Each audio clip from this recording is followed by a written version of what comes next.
अव्वल हमद सना इलाही जो मालिक हर हरदा, उसका नाम चितारन वाला किसे मैदान न हरदा। बिस्मिल्लाहिर्रहमानिर्रहीम। अस्सलाम वालेकुम नाज़रीन।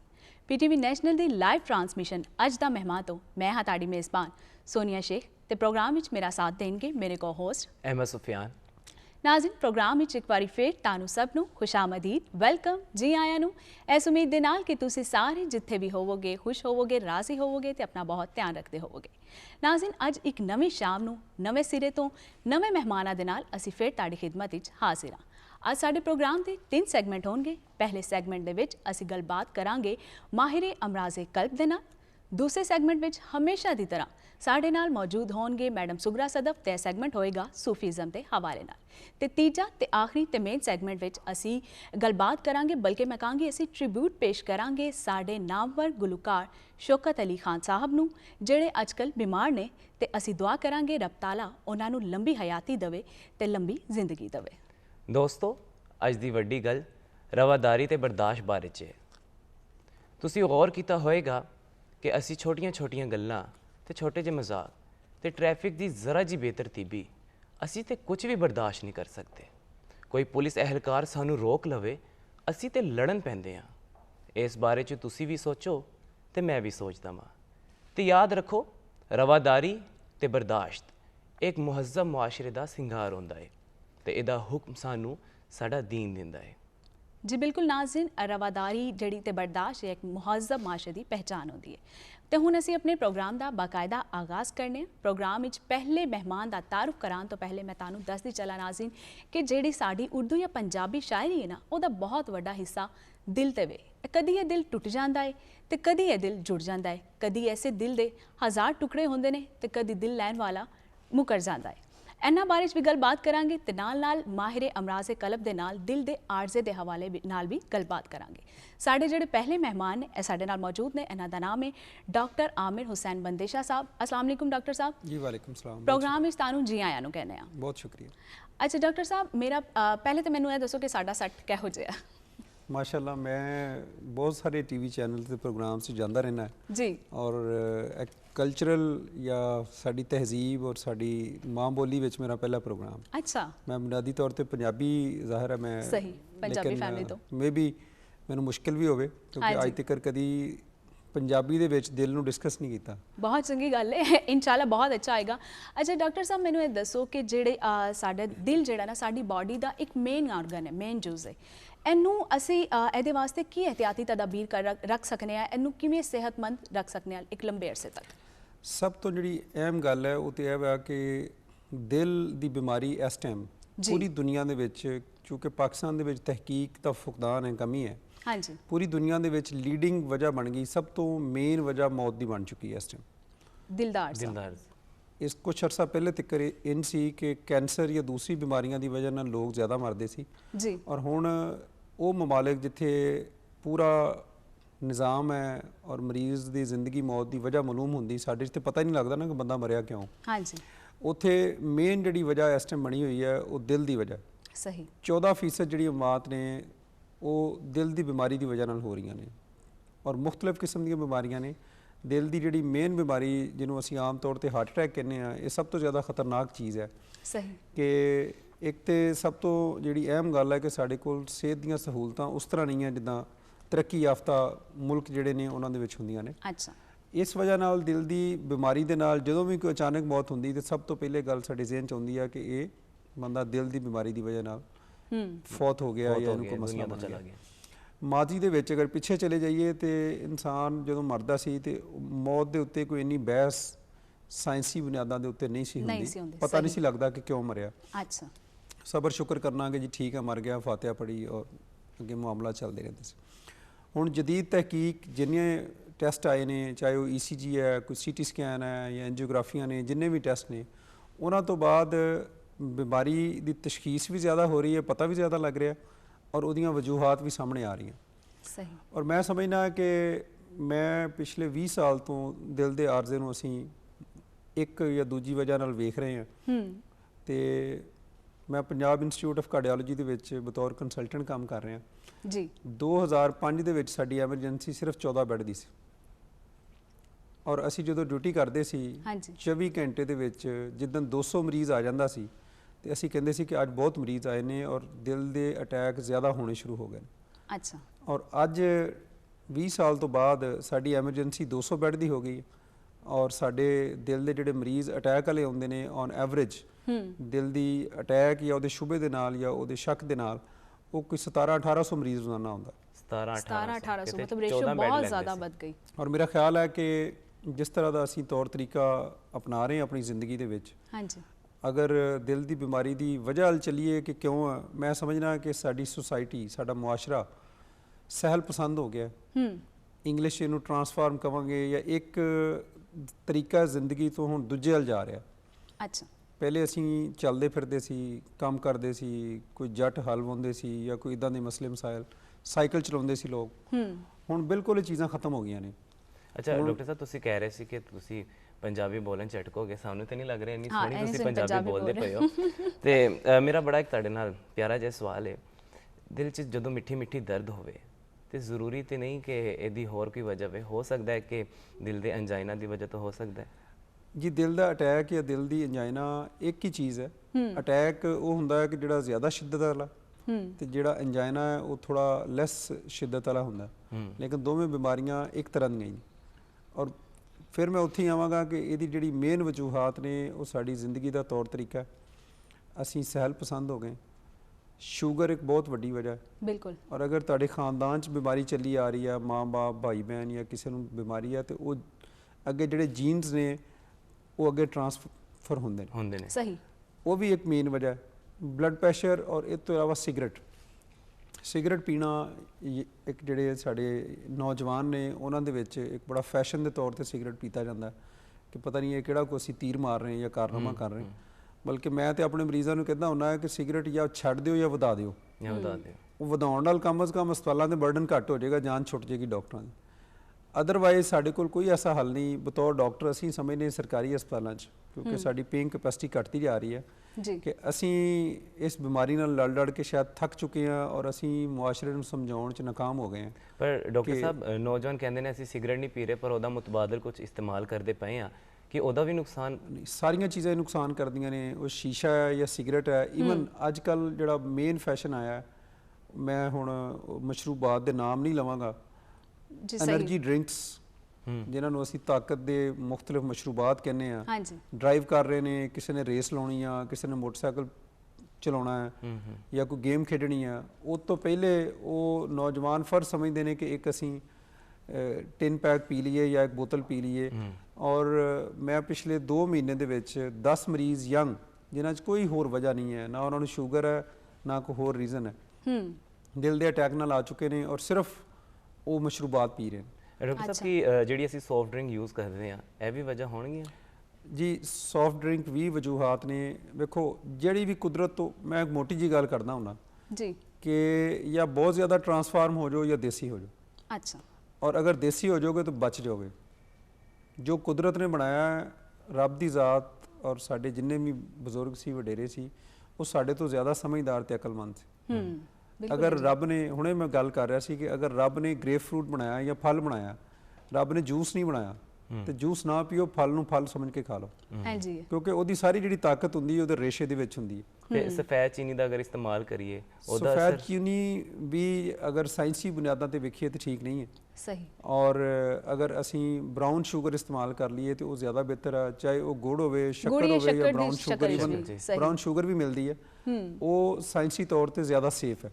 ਔਰ ਸਕਰੀਨ ਵਗੈਰਾ, ਇਹ ਜਿਹੜੀਆਂ ਚੀਜ਼ਾਂ ਨੇ, ਗੋਲੀ ਟਾਫੀ, ਸਕਰੀਨ ਜਾਂ ਇਸ ਤਰ੍ਹਾਂ ਦੀਆਂ ਚੀਜ਼ਾਂ, ਇਹ ਅੱਛੀਆਂ ਨਹੀਂ ਹੈਗੀਆਂ। ਤੇ ਅੱਜ ਕੱਲ੍ਹ ਜਿਹੜੀਆਂ ਉਹ ਸਫੇਦ ਦੀਆਂ ਗੋਲੀਆਂ ਆਉਂਦੀਆਂ ਨੇ, ਕਹਿੰਦੇ ਨੇ ਇਸਤੇਮਾਲ ਕਰੋ, ਇਹਦੇ ਨਾਲ ਤੁਹਾਡਾ weight ਨਹੀਂ ਵਧੇਗਾ, ਤੇ ਮੈਨੂੰ ਮੈਂ ਸੁਣਨ ਚ ਆਇਆ ਸੀ ਕਿ ਉਹ ਵੀ ਦਿਲ ਦੇ ਮਰਜ਼ ਨੂੰ ਪੈਦਾ ਕਰ ਰਹੀਆਂ ਨੇ। ਖਤਰਨਾਕ ਨੇ ਇਹ ਚੀਜ਼ਾਂ। ਵੇਖੋ, ਕੁਦਰਤੀ ਤੌਰ ਤੇ ਅਗਰ ਵਜ਼ਨ ਵਧਿਆ ਤੇ ਉਹਨੂੰ ਕੁਦਰਤੀ ਤੌਰ ਤੇ ਵਰਜ਼ਿਸ਼ ਜਾਂ ਖੁਰਾਕ ਘੱਟ ਕਰਕੇ, ਆਪਣੀ ਇਨਟੇਕ ਘੱਟ ਕਰਕੇ ਉਹਨੂੰ ਘੱਟ ਕਰਨਾ ਚਾਹੀਦਾ। ਜਦੋਂ ਅਸੀਂ ਕੈਮੀਕਲਸ ਦੇ ਸਹਾਰੇ ਲੈਂਦੇ ਹਾਂ ਤੇ ਉਹ ਅੰਦਰ ਸਾਰੀ ਕੈਮੀਕਲ ਜਿਹੜੀ ਸਾਡੀ ਹੈਤ ਹੁੰਦੀ ਆ, ਕੰਪੋਜੀਸ਼ਨ ਜਿਹਨੂੰ ਕਹਿੰਦੇ, ਉਹ ਚੇਂਜ ਕਰ ਦਿੰਦੀ। ਅੱਛਾ ਡਾਕਟਰ ਸਾਹਿਬ, ਦਿਲ ਦੇ ਆਰਜ਼ੇ ਦਾ ਤਾਲੁਕ ਕਿ ਸਿਰਫ ਸਾਡੀ ਖੁਰਾਕ ਨਾਲ ਹੈ, ਮਤਲਬ ਸਾਡੇ ਇਨਰ ਜਿਹੜੇ ਜਜ਼ਬਾਤ ਨੇ ਜਾਂ ਡਿਪਰੈਸ਼ਨ, ਇਹਨਾਂ ਚੀਜ਼ਾਂ ਦਾ ਕੋਈ ਰੋਲ ਨਹੀਂ ਹੈ ਉਹਦੇ 'ਚ? ਇਹ ਅਸਰਅੰਦਾਜ਼ ਹੁੰਦੇ ਨੇ ਔਰ ਇਹਦੇ ਉੱਤੇ ਬੜੀ ਤਹਿਕੀਕ ਤੋਂ ਬਾਅਦ ਜਿਹੜੀ ਪਰੇਸ਼ਾਨੀ ਜਾਂ ਸਟ੍ਰੈਸ ਜਿਹਨੂੰ ਕਹਿੰਦੇ ਆ, ਜੀ ਉਹ ਦਿਲ ਦੇ ਅਟੈਕ ਦਾ ਬਾਇਸ ਬਣਦਾ ਹੈ। ਸਹੀ ਬਹੁਤ ਜ਼ਿਆਦਾ ਸ਼ਿੱਦਤ ਨਾਲ ਅਗਰ ਸਟ੍ਰੈਸ ਹੋਵੇ ਤੇ ਉਹਦੇ 'ਚ ਦਿਲ ਦਾ ਅਟੈਕ ਹੋ ਸਕਦਾ ਹੈ। ਔਰ ਇਹ ਤੋਂ ਬਚਣਾ ਚਾਹੀਦਾ ਹੈ, ਪਰੇਸ਼ਾਨੀ ਤੋਂ ਜਾਂ ਸਟ੍ਰੈਸ ਤੋਂ। ਜੀ ਇਹ ਬਿਲਕੁਲ ਐਡਵਾਈਜ਼ੇਬਲ ਨਹੀਂ ਹੈ। ਜਿੱਥੇ ਸ਼ੂਗਰ, ਬਲੱਡ ਪ੍ਰੈਸ਼ਰ ਜਾਂ ਸਿਗਰਟ ਔਰ ਖਾਨਦਾਨੀ ਤਬਦੀਲੀਆਂ ਜਿਹੜੀ ਹੈ ਫੈਮਿਲੀ ਮਰੂਸੀ ਤੌਰ ਤੇ ਅੱਗੇ ਟਰਾਂਸਫਰ ਹੁੰਦੀਆਂ ਨੇ, ਉਹਦੇ ਵਿੱਚ ਅਗਰ ਅਕਿਊਟ ਤੁਹਾਨੂੰ ਸਟ੍ਰੈਸ ਆਉਂਦਾ ਹੈ ਤੇ ਉਹ ਦਿਲ ਦੇ ਅਟੈਕ ਦਾ ਬਾਇਸ ਬਣ ਸਕਦਾ ਹੈ। ਉਹ ਤੋਂ ਬਚਣਾ ਚਾਹੀਦਾ। ਉਹਦੇ ਤੋਂ ਬਚਣਾ ਚਾਹੀਦਾ। ਤੇ ਕੀ ਇਹਤਿਆਤੀ ਤਦਾਬੀਰ ਨੇ ਜਿਨ੍ਹਾਂ ਨੂੰ ਅਸੀਂ ਆਪਣੀ ਰੋਜ਼ਮਰਾ ਦੀ ਜ਼ਿੰਦਗੀ 'ਚ ਅਪਣਾ ਕੇ ਇਹਨਾਂ ਚੀਜ਼ਾਂ ਤੋਂ ਦੂਰ ਰਹਿ ਸਕਦੇ ਹਾਂ, ਇਸ ਬਿਮਾਰੀ ਤੋਂ ਬਚ ਸਕਦੇ ਹਾਂ? ਇੱਕ ਤੇ ਹੈ ਕਿ ਤੁਹਾਨੂੰ ਜਿਹੜੀ ਵੀ ਬਿਮਾਰੀ ਹੈ, ਚਾਹੇ ਉਹ ਸ਼ੂਗਰ ਹੈ, ਬਲੱਡ ਪ੍ਰੈਸ਼ਰ ਹੈ, ਉਹਦਾ ਤੁਸੀਂ ਕੰਟਰੋਲ ਹਰ ਕੰਮ ਛੱਡ ਕੇ ਸਭ ਤੋਂ ਪਹਿਲੇ ਉਹਨੂੰ ਤੁਸੀਂ ਨਾਰਮਲ ਰੱਖਣਾ। ਸਹੀ ਅਗਰ ਉਹਨੂੰ ਅਸੀਂ ਠੀਕ ਨਹੀਂ ਰੱਖਦੇ, ਸ਼ੂਗਰ ਨੂੰ ਜਾਂ ਬਲੱਡ ਪ੍ਰੈਸ਼ਰ ਨੂੰ ਠੀਕ ਨਹੀਂ ਰੱਖਦੇ, ਤੇ ਆਹਿਸਤਾ ਆਹਿਸਤਾ ਆਹਿਸਤਾ ਆਹਿਸਤਾ ਇਹ ਚੀਜ਼ਾਂ ਤੁਹਾਡੇ ਜਿਸਮ 'ਚ ਦਿਲ ਦੇ ਅਟੈਕ ਵੱਲ ਤੁਹਾਨੂੰ ਲੈ ਕੇ ਜਾਂਦੀਆਂ ਨੇ। ਪਰ ਡਾਕਟਰ ਸਾਹਿਬ ਤੁਹਾਡੀ ਗੱਲ ਚੰਗੀ ਹੈ ਕਿ ਅਗਰ ਅਸੀਂ ਪਹਿਲੇ ਦੂਜੇ ਮਰਜ਼ਾਂ ਨੂੰ ਫੜ ਲਈਏ ਤੇ ਅਸੀਂ ਫਿਰ ਦਿਲ ਦੇ ਮਰਜ਼ ਤੋਂ ਬਚ ਸਕਦੇ ਹਾਂ, ਕਿਉਂਕਿ ਤੁਸੀਂ ਵੇਖੋ ਪ੍ਰਾਈਵੇਟ ਜਿਹੜੇ ਇਦਾਰੇ ਨੇ ਉਹਨਾਂ 'ਚ ਦਿਲ ਦਾ ਜਿਹੜਾ ਮਰਜ਼ ਹੈ ਬਹੁਤ ਮਹਿੰਗਾ ਹੈ। ਜਦੋਂ ਅਸੀਂ ਕਿਸੇ ਨੂੰ ਪੁੱਛੀਏ, ਕਿਸੇ ਨੇ ਸਟੰਟ ਪਵਾਇਆ ਤਾਂ ਕਹਿੰਦਾ ਕਿ ਮੈਨੂੰ 1.5 ਲੱਖ ਦਾ ਸਿਰਫ ਇੱਕ ਸਟੰਟ ਪਿਆ ਹੈ, ਲੇਕਿਨ ਤੁਸੀਂ ਵੇਖੋ ਉਹਦੀ ਅਸਲ ਕੀਮਤ 30,000 ਹੈ। ਤੇ ਤੁਸੀਂ ਕੀ ਕਹੋਗੇ ਇਸ ਬਾਰੇ 'ਚ? ਮੈਂ ਬੁਨਿਆਦੀ ਤੌਰ ਤੇ ਸਮਝਣਾ ਹੈ ਕਿ ਵੇਖੋ ਪ੍ਰਾਈਵੇਟ ਇਲਾਜ ਪਾਕਿਸਤਾਨ ਦੇ ਵਿੱਚ ਸਾਡੀ ਜਿਹੜੀ ਮੁਆਸ਼ੀ ਸੂਰਤ ਹਾਲ ਹੈ ਉਹਦੇ ਹਿਸਾਬ ਨਾਲ ਮਹਿੰਗਾ ਹੈ। ਪੂਰੀ ਦੁਨੀਆ ਦੇ ਹਿਸਾਬ 'ਚ ਵੇਖੀਏ ਤੇ ਸ਼ਾਇਦ ਸਸਤਾ ਹੈ। ਇਹੀ ਸਟੈਂਟ ਅਗਰ ਤੁਸੀਂ ਇੰਗਲੈਂਡ 'ਚ ਜਾ ਕੇ ਪਵਾਓਗੇ ਤੁਹਾਨੂੰ 20 ਲੱਖ ਦਾ ਪਏਗਾ, ਇੱਥੇ ਤੁਹਾਨੂੰ 2.5 ਲੱਖ 'ਚ ਪੈ ਜਾਏਗਾ। ਸਹੀ। ਲੇਕਿਨ ਸ਼ਾਇਦ ਸਾਡੀ ਜਿੰਨੀ ਇਨਕਮ ਆ ਜਾਂ ਸਾਡੇ ਜਿੰਨੇ ਰਿਸੋਰਸਸ ਨੇ ਉਹਦੇ ਵੱਲ ਵੇਖੀਏ ਤੇ ਇਹ ਵੀ ਮਹਿੰਗਾ ਹੈ। ਇਸ ਲਈ ਸਟੈਂਟ ਵੱਲ ਜਾਣ ਤੋਂ ਬਿਹਤਰ ਆ ਜਾਂ ਬਾਈਪਾਸ ਵੱਲ ਜਾਣ ਤੋਂ ਬਿਹਤਰ ਆ ਕਿ ਅਸੀਂ ਇਹਤਿਆਤ ਕਰੀਏ। ਜਿਹੜੀਆਂ ਬਿਮਾਰੀਆਂ ਹੈਗੀਆਂ ਨੇ ਆਪਣਾ ਵਜ਼ਨ ਕੰਟਰੋਲ ਕਰੀਏ, ਵਜ਼ਨ ਨੂੰ ਘੱਟ ਰੱਖੀਏ, ਔਰ ਅਗਰ ਰੋਜ਼ਾਨਾ 1 ਘੰਟਾ 45 ਮਿੰਟ ਅਸੀਂ ਅੱਛੀ ਵਰਜ਼ਿਸ਼ ਕਰਦੇ ਰਹੀਏ ਤੇ ਦਿਲ ਦਾ ਅਟੈਕ ਹੋਣ ਦਾ ਕੋਈ ਵਜ੍ਹਾ ਨਹੀਂ ਹੈ ਕਿ ਸਾਨੂੰ ਅਟੈਕ ਹੋਵੇ। ਤੁਸੀਂ ਦੁਰਾਨੀਆ ਦੱਸਿਆ 1 ਘੰਟਾ 45 ਮਿੰਟ। ਨਹੀਂ ਘੱਟੋ ਘੱਟ 45 ਮਿੰਟ ਜਾਂ 1 ਘੰਟੇ ਦੇ ਦਰਮਿਆਨ ਅਸੀਂ ਰੋਜ਼ਾਨਾ ਅਗਰ ਅੱਛੀ ਵਰਜ਼ਿਸ਼ ਕਰ ਲਈਏ ਕਿਸੇ ਵੀ ਸ਼ਕਲ 'ਚ, ਭੱਜ ਲਈਏ, ਕੋਈ ਬੈਠਕਾਂ ਲਾ ਲਈਏ, ਡੰਡ ਕੱਢ ਲਈਏ ਜਾਂ ਸਾਈਕਲ ਚਲਾ ਲਈਏ ਈਵਨ, ਤੇ ਮੇਰਾ ਖਿਆਲ ਹੈ ਕਿ ਦਿਲ ਦੇ ਅਟੈਕ ਤੋਂ ਬਹੁਤ ਹੱਦ ਤੱਕ ਅਸੀਂ ਬਚ ਸਕਦੇ ਹਾਂ। ਅੱਛਾ, ਅਸੀਂ ਗੱਲ ਕਰ ਰਹੇ ਹਾਂ ਕਿ ਕੋਈ ਆਰਜ਼ਾ ਹੋਵੇ ਪਹਿਲੇ ਜਾਂ ਕੋਈ ਬਿਮਾਰੀ ਹੋਵੇ ਤੇ ਉਹ ਦਿਲ ਦੀ ਉਹਨੂੰ ਰੋਕਿਆ ਜਾਏ ਤੇ ਦਿਲ ਦਾ ਅਟੈਕ ਜਿਹੜਾ ਨਾ ਉਹ ਨਹੀਂ ਹੁੰਦਾ ਜਾਂ ਦਿਲ ਦੇ ਆਰਜ਼ੇ ਨਹੀਂ ਹੁੰਦੇ। ਤੇ ਅਗਰ ਕੋਈ ਬਿਮਾਰੀ ਨਾ ਹੋਏ ਤੇ ਅਕਸਰ ਐਸਾ ਵੇਖਣ ਨਹੀਂ ਚਾਹਿਆ ਕਿ ਫਿਰ ਵੀ ਹਾਰਟ ਅਟੈਕ ਹੋ ਜਾਂਦਾ ਹੈ। ਬਹੁਤ ਸਾਰੀਆਂ ਚੀਜ਼ਾਂ ਇਨਸਾਨ ਨੇ ਦਰਿਆਫਤ ਕਰ ਲਈਆਂ ਨੇ, ਹਾਂਜੀ, ਔਰ ਬਹੁਤ ਸਾਰੀਆਂ ਐਸੀਆਂ ਨੇ ਕਿ ਜਿਹੜੀਆਂ ਸਾਡੀ ਅਕਲ ਤੋਂ ਅੱਗੇ ਦੀਆਂ ਨੇ। ਸਹੀ। ਅਸੀਂ ਬਹੁਤ ਸਾਰੀ ਦਫਾ ਮੈਡੀਕਲ 'ਚ ਵੀ ਇਹ ਵੇਖਦੇ ਆ ਕਿ ਰੂਟੀਨ ਦੀਆਂ ਦਵਾਈਆਂ ਕੰਮ ਕਰਨਾ ਛੱਡ ਗਈਆਂ, ਜਦੋਂ ਰੱਬ ਦਾ ਨਾਮ ਲਿਆ ਤੇ ਮਰੀਜ਼ ਉੱਠ ਕੇ ਬਹਿ ਗਿਆ। ਇਸ ਤਰ੍ਹਾਂ ਹੁੰਦਾ ਹੈ। ਮੌਜੂਜ਼ੇ ਸਾਡਾ ਈਮਾਨ ਹੈ, ਗੋਰੇ ਇਸ ਚੀਜ਼ ਨੂੰ ਨਹੀਂ ਮੰਨਦੇ ਹੋਣਗੇ, ਅਸੀਂ ਮੰਨਨੇ, ਬਿਲਕੁਲ ਔਰ ਸਹੀ। ਹੁੰਦਾ ਵੀ ਇਸ ਤਰ੍ਹਾਂ। ਮੇਰਾ ਖਿਆਲ ਹੈ ਕਿ ਹੁਣ ਜਿਹੜੀ ਮੌਜੂਦਾ ਸਾਇੰਸ ਹੈ ਇਹਦੇ ਵਿੱਚ ਜਿਹੜੇ ਰੂਟੀਨ ਵਾਲੇ ਰਿਸਕ ਫੈਕਟਰਸ ਨੇ ਜਾਂ ਆਰਜ਼ੇ ਦੀ ਵਜੂਹਾਤ ਨੇ ਉਹ ਤੋਂ ਹਟ ਕੇ ਹੁਣ ਸਭ ਤੋਂ ਜ਼ਿਆਦਾ ਬਹਿਸ ਦੁਨੀਆ 'ਚ ਜਿਹੜੇ ਮਾਹੌਲ ਦੀ ਆਲੂਦਗੀ ਹੈ, ਮਾਹੌਲ 'ਚ ਗੰਦਗੀ ਆ, ਮਿੱਟੀ ਆ, ਉਹਦੇ ਪਾਰਟੀਕਲਸ ਨੇ, ਉਹਦੇ ਉੱਤੇ ਹੋ ਰਹੀ ਹੈ, ਔਰ ਉਸ ਤੋਂ ਬਾਅਦ ਜਿਹੜਾ ਖਾਣਾ ਵਾ ਉਹਦੇ ਉੱਤੇ ਹੋ ਰਹੀ। ਫਿਰ ਇਹਦਾ ਮਤਲਬ ਡਾਕਟਰ ਸਾਹਿਬ ਜਿਹੜੇ ਅਸੀਂ ਪਾਣੀ ਇਸਤੇਮਾਲ ਕਰਦੇ ਪਏ ਹਾਂ, ਅਗਰ ਇਨਵਾਇਰਨਮੈਂਟਲ ਦੀ ਗੱਲ ਕੀਤੀ ਜਾਵੇ ਤੇ ਪਾਣੀ ਦੇ ਵਿੱਚ ਵੀ ਤੁਹਾਡੇ ਬਹੁਤ ਸਾਰੇ ਐਸੇ ਐਲੀਮੈਂਟ ਜਿਵੇਂ ਆਰਸੈਨਿਕ ਵਗੈਰਾ ਆਉਂਦੇ ਨੇ ਤੇ ਉਹ ਵੀ ਤੇ ਦਿਲ ਦਾ ਮਰਜ਼ ਪੈਦਾ ਕਰ ਰਹੇ। ਇਹਦੇ ਉੱਤੇ ਅਜੇ ਸਾਇੰਸ ਦਿਲ ਦੇ ਹਵਾਲੇ ਨਾਲ ਖਾਮੋਸ਼ ਹੈ। ਹਾਂ, ਖਾਣੇ ਦੇ ਹਵਾਲੇ ਦੇ ਨਾਲ ਅਗਰ ਉਹਦੇ 'ਚ ਚਰਬੀ, ਚਿਕਨਾਈ ਜਾਂ ਐਸਾ ਅਸੀਂ ਘੀ ਇਸਤੇਮਾਲ ਕਰਨੇ ਜਿਹੜਾ ਅੱਛੀ ਕੁਆਲਿਟੀ ਦਾ ਨਹੀਂ ਹੈ, ਜਾਂ ਖਾਣੇ ਨੂੰ ਬਾਰ-ਬਾਰ ਅਸੀਂ ਗਰਮ ਕਰ ਰਹੇ ਹਾਂ, ਜਿਹੜਾ ਸਾਡਾ ਸਟਾਈਲ ਆ ਕੁਕਿੰਗ ਦਾ, ਜਿਹਨੂੰ ਅਸੀਂ ਏਸ਼ੀਅਨ ਕੁਕਿੰਗ ਕਹਿੰਦੇ ਆ, ਏਸ਼ੀਅਨ ਤਰੀਕਾਕਾਰ ਪਕਾਉਣ ਅਸੀਂ ਵਾਲਾ, ਓਵਨ ਦਾ ਇਸਤੇਮਾਲ ਕਰਦੇ ਹਾਂ, ਓਵਨ ਦਾ, ਜਾਂ ਖਾਣੇ ਨੂੰ ਬਾਰ-ਬਾਰ ਉਬਾਲਦੇ ਆ, ਰਗੜਾ ਜਿਹਨੂੰ ਕਹਿੰਦੇ ਜ਼ਿਆਦਾ ਗਰਮ ਖਾਣਾ ਖਾਣਾ। ਅਸੀਂ ਜਿਹੜਾ ਗੋਰਾ ਵਾ ਉਹ ਖਾਣਾ ਉਹ ਖਾਏਗਾ ਜਿਹੜਾ ਰਿਲੇਟਿਵਲੀ ਕੱਚਾ ਹੁੰਦਾ। ਅਸੀਂ ਖਾਣੇ ਨੂੰ ਇੱਕ ਵਾਰੀ ਬਿਲਕੁਲ ਜਲਾ ਕੇ ਖਾਣੇ, ਉਹਦੇ ਸਿਰਫ ਇਹ ਨਹੀਂ ਹੁੰਦਾ ਕਿ ਖਾਣਾ ਪੱਕ ਰਿਹਾ ਹੁੰਦਾ, ਉਹਦੇ ਜਿਹੜਾ ਘਿਓ ਪਾਉਂਦੇ ਜੇ ਉਹ ਘਿਓ ਵੀ ਜਲ ਰਿਹਾ ਹੁੰਦਾ। ਹਾਂਜੀ। ਔਰ ਘਿਓ ਦਾ ਜਿਹੜੀ ਕੈਮੀਕਲ ਹੈਈਅਤ ਹੈ ਉਹ ਜਦੋਂ ਜ਼ਿਆਦਾ ਗਰਮ ਕਰਨੇ ਆ ਤੇ ਉਹਦੇ ਵਿੱਚ ਉਹ ਘਿਓ ਦੇ ਜਿਹੜੇ ਮਾਲੀਕਿਊਲਸ ਨੇ ਉਹ ਟੁੱਟ ਜਾਂਦੇ ਨੇ। ਤੇ ਇਵੇਂ ਬਾਰ-ਬਾਰ ਅਗਰ ਫਰੀਜ਼ ਕਰੀਏ ਤੇ ਉਹਦੇ ਅਸਰਾਤ ਵੀ ਆਉਂਦੇ ਨੇ ਜੀ। ਅਗਰ ਬਾਰ-ਬਾਰ ਅਸੀਂ ਗਰਮ ਕਰਨੇ ਆ ਔਰ ਠੰਡਾ ਕਰਨੇ ਆ, ਉਹ ਖਾਣੇ ਦੇ ਹਿਸਾਬ ਨਾਲ, ਮੈਂ ਉਹਨੂੰ ਖਾਣਾ ਨਹੀਂ ਕਹਿੰਦਾ, ਮੈਂ ਤੇ ਆਪਣੀ ਸਾਦਾ ਜ਼ੁਬਾਨ 'ਚ ਕਹਿੰਦਾ ਉਹਨਾਂ ਅਸੀਂ ਜ਼ਹਿਰ ਖਾ ਰਹੇ ਹਾਂ। ਅੱਛਾ। ਉਹ ਦਿਲ ਦੇ ਹਵਾਲੇ ਨਾਲ ਇੰਤਹਾਈ ਖਤਰਨਾਕ ਹੈ। ਉਹ ਜਾ ਕੇ ਨਾ ਸਿਰਫ ਕਿ ਦਿਲ ਦੀਆਂ ਨਾਲੀਆਂ ਦੇ ਵਿੱਚ ਨਵੇਂ ਖੂਨ ਦੇ ਲੋਥੜੇ ਬਣਾਉਂਦਾ, ਬਲਕਿ ਜਿਹੜਾ ਕੋਈ ਅਗਰ ਇੱਕ ਸਾਈਡ ਦੇ ਉੱਤੇ ਚੁੱਪ ਕਰਕੇ ਲੋਥੜਾ ਪਿਆ ਉਹਨੂੰ ਵੀ ਜਾ ਕੇ ਤੋੜ ਦਿੰਦਾ।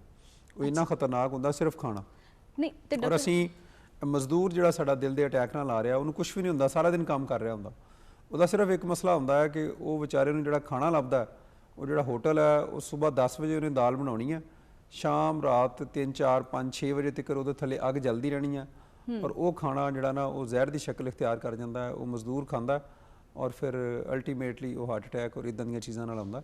ਔਰ ਖਾਣੇ ਦੇ ਉੱਤੇ ਸਾਨੂੰ ਬਹੁਤ ਇਹਤਿਆਤ ਕਰਨੀ ਚਾਹੀਦੀ ਕਿ ਖਾਣੇ ਨੂੰ ਤਾਜ਼ਾ ਖਾਣਾ ਚਾਹੀਦਾ, ਔਰ ਜਿੰਨਾ ਕੁਦਰਤੀ ਖਾਣਾ ਖਾ ਲਈਏ ਔਰ ਫਲ ਫਰੂਟ ਦਾ ਇਸਤੇਮਾਲ ਸਾਨੂੰ ਜ਼ਿਆਦਾ ਕਰਨਾ ਚਾਹੀਦਾ। ਔਰ ਜਿੰਨਾ ਮਸਨੂਈ ਖਾਣੇ ਨੇ, ਮਿਸਾਲ ਦੇ ਤੌਰ ਤੇ ਬ੍ਰੈਡ ਹੈ, ਮੈਂ ਬਹੁਤ ਸਾਰੇ ਮਰੀਜ਼ਾਂ ਆਪਣਿਆਂ ਨੂੰ ਕਹਿੰਦਾ ਹੁੰਦਾ ਕਿ ਆਖਰ ਰੋਟੀ ਕਿਉਂ ਨਹੀਂ ਬਣਦੀ। ਅਸੀਂ ਇੱਕ ਬ੍ਰੈਡ, ਅਗਰ ਤੁਹਾਨੂੰ ਕੋਈ ਬੰਦਾ ਲੱਗਦਾ ਹੈ ਕਿ ਅੱਛਾ ਬ੍ਰੈਡ ਬਣਾਉਂਦਾ, ਤਾਂ ਮੈਂ ਕਹਿੰਦਾ ਹੁੰਦਾ ਕਿ ਮੈਨੂੰ ਵੀ ਦੱਸੋ, ਅਸੀਂ ਵੀ ਜਾ ਕੇ ਉੱਥੋਂ ਲੈ ਲਈਏ ਜਿਹੜਾ ਉਸ ਬ੍ਰੈਡ ਦੇ ਵਿੱਚ ਲੱਗਣ ਵਾਲਾ ਹਰ ਗੰਦਮ, ਘਿਓ ਜਾਂ ਇਦਾਂ ਦੀਆਂ ਚੀਜ਼ਾਂ ਅੱਛੀਆਂ ਇਸਤੇਮਾਲ ਕਰੇ। ਔਰ ਮੈਂ ਕਹਿੰਦਾ ਕਿ ਅਗਰ ਅਸੀਂ ਨੈਚੁਰਲ ਹੋ ਜਾਵਾਂਗੇ ਨਾ, ਕੁਦਰਤੀ ਤਰੀਕਾ ਜ਼ਿੰਦਗੀ ਅਪਣਾ ਲਾਂਗੇ, ਨਾ ਸਿਰਫ ਅਸੀਂ ਦਿਲ ਦੇ ਅਟੈਕ ਤੋਂ ਬਚ ਜਾਵਾਂਗੇ, ਅਸੀਂ ਬਲੱਡ ਪ੍ਰੈਸ਼ਰ, ਸ਼ੂਗਰ, ਮੈਦੇ ਦੇ ਜਿੰਨੇ ਵੀ ਮਸਲੇ ਮਸਾਇਲ ਨੇ, ਇਹਨਾਂ ਸਾਰਿਆਂ ਤੋਂ ਬੜੇ ਆਰਾਮ ਨਾਲ ਬਚ ਸਕਦੇ, ਸਿਰਫ ਕੁਦਰਤ ਵੱਲ ਵਾਪਸ ਚੱਲ ਜਾਈਏ। ਜਿਹੜਾ ਕਿ ਸ਼ਾਇਦ ਪਤਾ ਨਹੀਂ, ਮੈਂ ਸਮਝਦਾ ਮੇਰੀ ਉਮਰ 42 ਸਾਲ ਹੈ, ਅਸੀਂ ਥੋੜੇ ਪਿਛਲੀ ਜਨਰੇਸ਼ਨ 'ਚ, ਅਗਲੀ ਜਨਰੇਸ਼ਨ ਨੂੰ ਤੇ ਜਿਹੜੀ ਨਸਲ ਆ ਉਹਨੂੰ ਇਹ ਗੱਲ ਕਰੀਏ ਤਾਂ ਵੈਸੇ ਸਮਝਦੇ ਅਸੀਂ ਪਾਗਲ ਹੋ ਗਏ ਕਿ ਇਹ ਜਿਹੜੇ ਨੇ ਇਹ ਗੱਲਾਂ ਉਹ ਕਰ ਰਹੇ ਨੇ ਕਿ ਜਿਹੜੇ ਸਠਿਆ ਗਏ ਨੇ, ਜਾਂ ਇਹਨਾਂ ਨੂੰ ਸਮਝ ਨਹੀਂ ਆਉਂਦੀ ਕਿ ਅਸੀਂ ਕਿੱਦਾਂ એનર્ਜੀ ਡਰਿੰਕ ਛੱਡ ਦਈਏ। ਉਹਨਾਂ ਨੂੰ ਜਦੋਂ ਗੱਲ ਕਰੀਏ ਕਿ ਯਾਰ ਤੁਸੀਂ ਇਹ ਜਿਹੜੇ ਸਮੋਸੇ, ਪਕੌੜੇ, ਤਲੀਆਂ ਚੀਜ਼ਾਂ ਖਾਂਦੇ ਹੋ, ਇਹ ਨਾ ਖਾਓ, ਤੇ ਉਹ ਅਜੀਬ ਜਿਹੇ ਤਰੀਕੇ ਨਾਲ ਵੇਂਦੇ ਨੇ ਕਿ ਇੰਨੀਆਂ ਵੱਡੀਆਂ ਫੂਡ ਚੇਨਸ ਬਣੀਆਂ ਨੇ ਔਰ ਇੰਨਾ ਕੁਝ ਚੱਲ ਰਿਹਾ ਔਰ ਇਹ ਕਿੱਦਾਂ ਦੀਆਂ ਗੱਲਾਂ ਕਰ ਰਹੇ। ਸਹੀ ਸੀ। ਤੁਸੀਂ ਇਹਦੇ ਵਿੱਚ ਗੱਲ ਕੀਤੀ ਸੀ ਮਾਹੌਲ ਦੀ ਆਲੂਦਗੀ, ਤੇ ਇਹਦੇ ਕੋਲ ਕਿਵੇਂ ਅਸੀਂ ਬਚ ਸਕਦੇ ਹਾਂ? ਮਾਹੌਲ ਦੀ ਆਲੂਦਗੀ ਦੇ ਵਿੱਚ ਤੇ ਸ਼ਾਇਦ ਤੁਹਾਡਾ ਜਾਂ ਮੇਰਾ ਜਿਹੜਾ ਰੋਲ ਆ, ਅਸੀਂ ਆਪਣੀ ਜ਼ਾਤ ਦੀ ਹੱਦ ਤੱਕ, ਅਗਰ ਅਸੀਂ ਗੱਡੀ ਚਲਾਉਂਦੇ ਆ ਉਹਦੇ 'ਚ ਅਸੀਂ ਉਹਨੂੰ ਧੂਏ ਤੋਂ ਪਾਕ ਰੱਖੀਏ। ਸਹੀ। ਇਸ ਤੋਂ ਇਲਾਵਾ ਅਸੀਂ ਜਿਹੜਾ ਘਰਾਂ 'ਚ ਕੋਈ ਚੁੱਲ੍ਹਾ ਜਲਾਉਂਦੇ ਆ ਉਹਨੂੰ ਅਸੀਂ ਧੂਏ ਤੋਂ ਪਾਕ ਰੱਖੀਏ। ਸ਼ਾਇਦ ਇਹਦੇ ਵਿੱਚ ਬਹੁਤ ਜ਼ਿਆਦਾ ਅਮਲ ਦਖਲ ਜਿਹੜਾ ਵਾ ਉਹ ਇਦਾਰਿਆਂ ਦਾ ਔਰ ਹੁਕੂਮਤ ਦਾ ਆ ਜਾਂਦਾ ਹੈ ਕਿ ਉਹ ਜਿਹੜੀ ਇੰਡਸਟਰੀਅਲ ਫਿਊਮਸ ਔਰ ਧੂਆਂ ਜਾਂ ਮਿੱਟੀ ਆ, ਇਹਦੇ ਤੋਂ ਹਕੂਮਤ ਸਾਨੂੰ ਬਹੁਤ ਹੱਦ ਤੱਕ ਨਿਜਾਤ ਦਿਵਾ ਸਕਦੀ ਹੈ। ਔਰ ਅਗਰ ਮਾਹੌਲ ਦੀ ਆਲੂਦਗੀ ਦੇ ਉੱਤੇ ਜਿੱਦਾਂ ਸਮੋਕ ਸੀ ਪਿਛਲੇ ਦਿਨਾਂ 'ਚ, ਪੱਠੇ ਬੰਦ ਕੀਤੇ, ਮਿੱਲਾਂ ਬੰਦ ਕੀਤੀਆਂ, ਮੇਰਾ ਖਿਆਲ ਆ ਬੰਦ ਕਰਨ ਦੀ ਬਜਾਏ ਅਗਰ ਇਹਨਾਂ ਨੂੰ ਰਿਫਾਈਨ ਤਰੀਕੇ ਦੇ ਨਾਲ, ਪੂਰੀ ਦੁਨੀਆ 'ਚ ਮਿੱਲਾਂ ਚੱਲਦੀਆਂ ਨੇ, ਲੇਕਿਨ ਇੰਨੀ ਪੋਲੂਸ਼ਨ ਨਹੀਂ ਹੁੰਦੀ ਜਿੰਨੀ ਲਾਹੌਰ ਜਾਂ ਕਰਾਚੀ 'ਚ। ਤੁਹਾਡਾ ਕਹਿਣ ਦਾ ਮਤਲਬ ਹੈ ਕਿ ਅਗਰ ਚੈੱਕ ਐਂਡ ਬੈਲੈਂਸ ਰਵੇ ਤੇ ਮਾਹੌਲ ਦੀ ਬਹੁਤ ਹੱਦ ਤੱਕ ਕਾਬੂ ਪਾਇਆ ਜਾ ਸਕਦਾ। ਸਹੀ। ਤਰੱਕੀ ਵੀ ਹੋ ਸਕਦੀ ਹੈ ਔਰ ਨਾਲ ਨਾਲ ਸਿਹਤ ਦਾ ਖਿਆਲ ਵੀ ਰੱਖਿਆ ਜਾ ਸਕਦਾ ਕਿ ਅਗਰ ਪੋਲੂਸ਼ਨ ਜਾਂ ਹਵਾ ਦੇ ਵਿੱਚ ਮਿੱਟੀ ਘੱਟ ਹੋਏਗੀ ਤੇ ਸਾਨੂੰ ਨਾ ਸਿਰਫ ਕਿ ਦਿਲ ਦੀਆਂ ਬਿਮਾਰੀਆਂ ਘੱਟ ਹੋਣਗੀਆਂ, ਬਾਕੀ ਵੀ ਜਿਹੜੇ ਮਸਲੇ ਮਸਾਇਲ ਨੇ, ਜਿੱਦਾਂ ਦਮਾ, ਇੱਕ ਦਮੇ ਦੀ ਬਹੁਤ ਵੱਡੀ ਵਜ੍ਹਾ ਜਿਹੜੀ ਆ ਉਹ ਮਾਹੌਲ ਦੀ ਆਲੂਦਗੀ ਹੈ। ਅੱਖਾਂ ਦੀਆਂ ਬਿਮਾਰੀਆਂ ਮਾਹੌਲ ਦੀ ਆਲੂਦਗੀ ਨਾਲ ਹੋ ਰਹੀਆਂ ਨੇ, ਤੇ ਇਹਨਾਂ ਚੀਜ਼ਾਂ ਤੋਂ ਬਹੁਤ ਹੱਦ ਤੱਕ ਹਕੂਮਤ ਸਾਨੂੰ ਬਚਾ ਸਕਦੀ ਆ। ਬਤੌਰ ਫਰਦ ਵਾਹਿਦ ਤੇ ਅਸੀਂ ਆਪਣਾ ਹੱਕ ਆਪ ਅਦਾ ਕਰਨਾ, ਹਕੂਮਤ ਨੂੰ ਵੀ ਇਹਦੇ 'ਚ ਰੋਲ ਪਲੇ ਕਰਨਾ ਤੇ ਬਿਲਕੁਲ ਤੁਹਾਡੀ ਗੱਲ ਡਾਕਟਰ ਸਾਹਿਬ ਬਿਲਕੁਲ ਸਹੀ ਹੈ। ਸਾਡੀ ਜਿਹੜੀ ਜ਼ਿੰਮੇਵਾਰੀ ਹੈ ਫਰਦ ਦੀ ਹੈਸੀਅਤ ਨਾਲ ਉਹ ਜ਼ਿਆਦਾ ਹੈ। ਤੁਹਾਡੇ ਨਾਲ ਗੁਫ਼ਤਗੂ ਚੱਲਦੀ ਰਹੇਗੀ। ਇੱਥੇ ਵਕਤ ਹੋਇਆ ਇੱਕ ਬ੍ਰੇਕ ਦਾ। ਬ੍ਰੇਕ ਤੋਂ ਬਾਅਦ ਵਾਪਸ ਆਉਂਦੇ ਹਾਂ ਤੇ ਤੁਸੀਂ ਕਿਤੇ ਨਹੀਂ ਜਾਣਾ, ਸਾਡੇ ਨਾਲ ਰਹਿਣਾ।